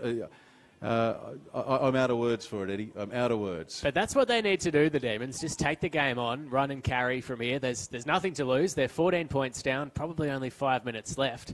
They just need to move the ball quickly, see what they can do. Boundary throw in on centre wing. It's kicked forward quickly by the Demons to a one-on-one contest. Free kick will go Canberra's way. It'll go to Sam Tonks. 1 goal to Tonks this afternoon. He was the late inclusion after Nick Collins was suffering some back spasms before the game. Tonks, he'll go long off the left foot, kicks it into the forward pocket. Bruce is there at the back. It's knocked away. Richards gathers, tackled, comes to ground. The umpire will come in and throw it up just next to the new electronic scoreboard here at Phillip Oval, which tells us that the Demons trail by 14 points. We've played at nearly 26 minutes in the final quarter. Richards to go up in ruck against Cameron. A lot of players around the ball. Tonks couldn't take it. Quick kick forward for Canberra. Goes astray. It's intercepted by Rogers for Sydney. He goes back to the defensive goal square to the Irishman O'Riordan, who marks in front of Fulford. O'Riordan just absorbs a bit of time. Now goes short, dangerous. Luke Mackay's there for Canberra. Can't take the mark. His kick is smothered. Comes to Fulford. Fulford with a high-flying shot towards goal is missed to the right. Really needed to kick that if the Demons were going to be any chance. They trimmed the margin to 13 points. Canberra, 8-7-55. Sydney, 9-14-68. I'm trying to think of any time I've seen a side more than double their score in the last quarter. The game, I always make Geelong references, Chris, but the game where Geelong came over the top of Melbourne a few weeks ago and Tom Hawkins, Zach Tui kicked that goal after the siren. I think they more than doubled certainly the number of goals they'd kicked. They'd kicked 7 or something up to three-quarter time and then put another 7 in that final quarter. We've seen something similar from the Swans, only 3 goals up to three-quarter time, and they've booted 6 in this quarter. They have indeed. They were on 30 at three-quarter time. They're on 68 now, so they've more than doubled their score. The Demons, well, they're playing some possession ball here as they have it with Jack Baker. Baker putting them back into attack again. And there's that man, Cameron, sitting back in the hole, the ruckman. He's done it all afternoon, and he takes another nice mark in defence. That one was easy. Another uncontested mark for him as well.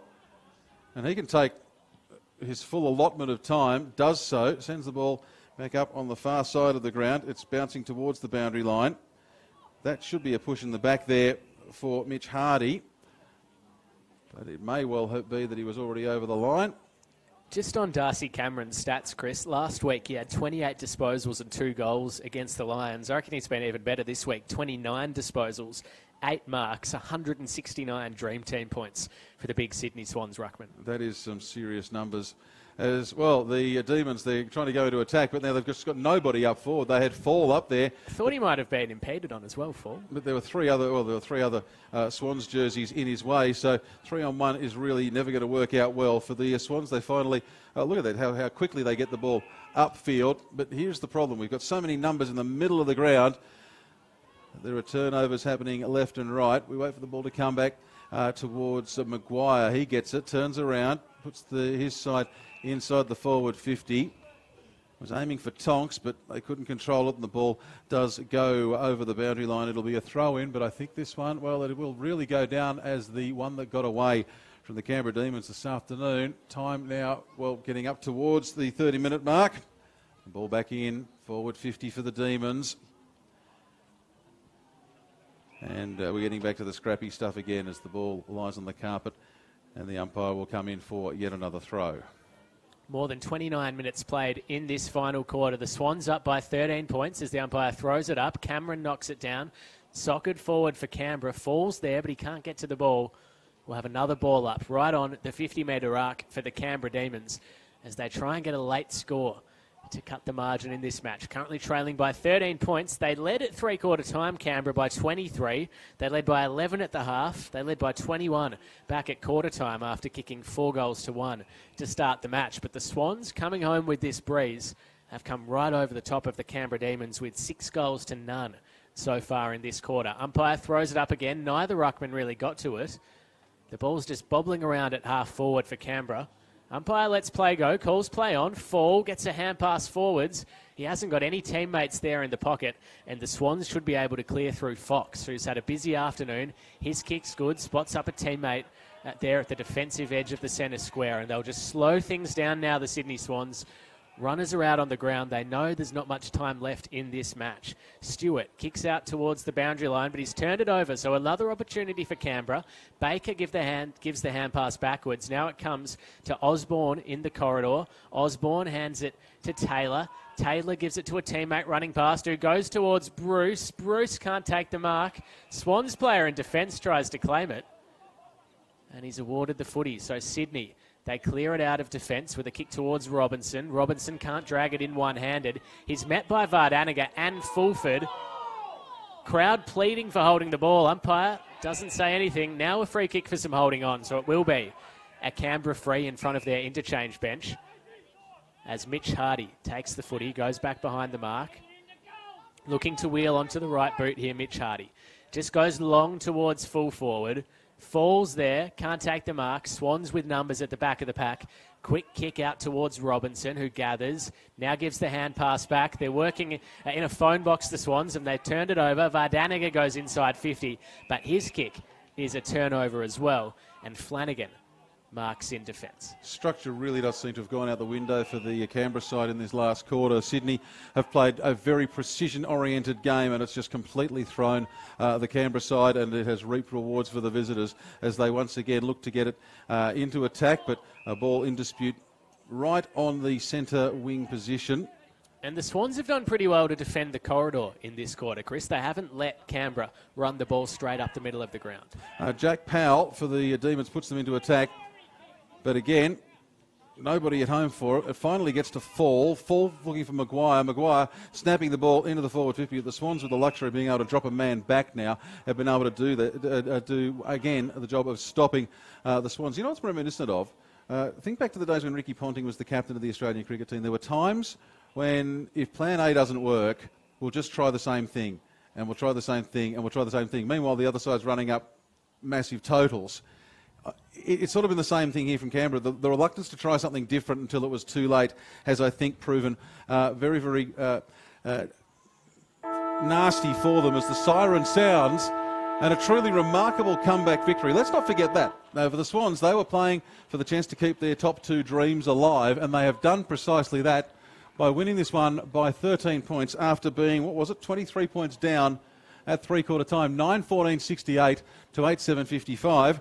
Well, you never know what you're going to get in Aussie rules, and this afternoon certainly proves that saying correct. Well, they conceded the first 4 goals of the game, but the Swans coming home hard with those last 6 goals, 6-0 in the final quarter. They've beaten the Canberra Demons 9-14-68 to 8-7-55. The Swans now giving themselves a chance of a top 2 finish, while Canberra's hopes of finishing on top of the NEAFL ladder are fading. The goal kickers for Sydney this afternoon, 3 to James Rose, including 2 in that final quarter.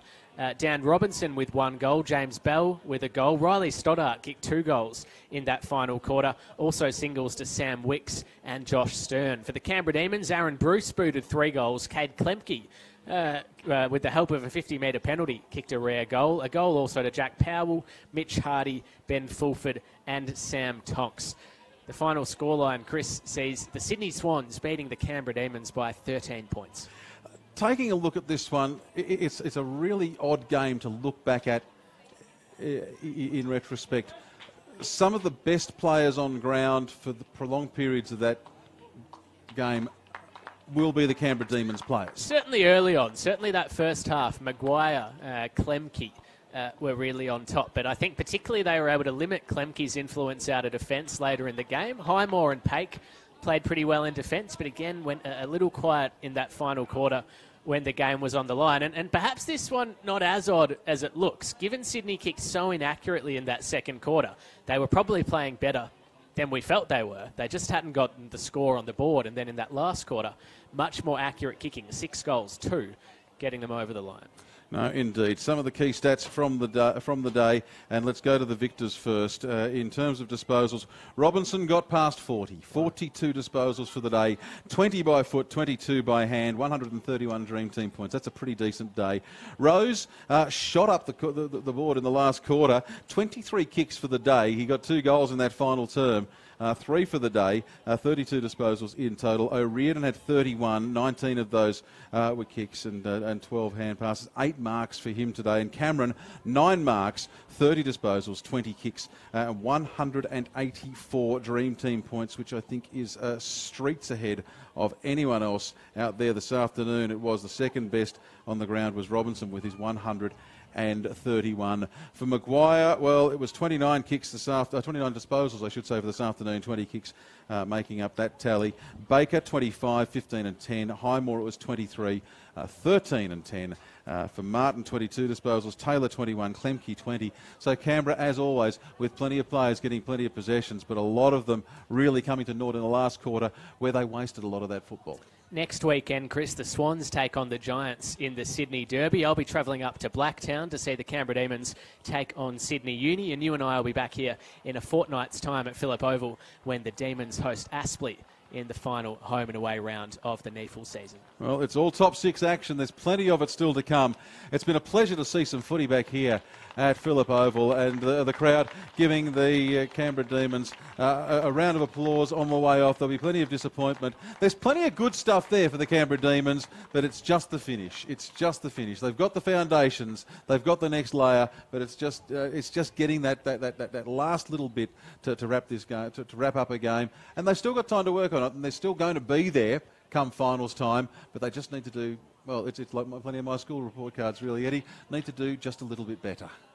Well, in the finish, Chris, it's the Demons 8-7-55, beaten by the Swans 9-14-68. You've been watching Round 19 action live on NEAFL TV, thanks to our broadcast partner, Bar TV. Thank you, Chris Coleman. I'm Eddie Williams. Hope you enjoyed the coverage. We'll be back next week for round 20.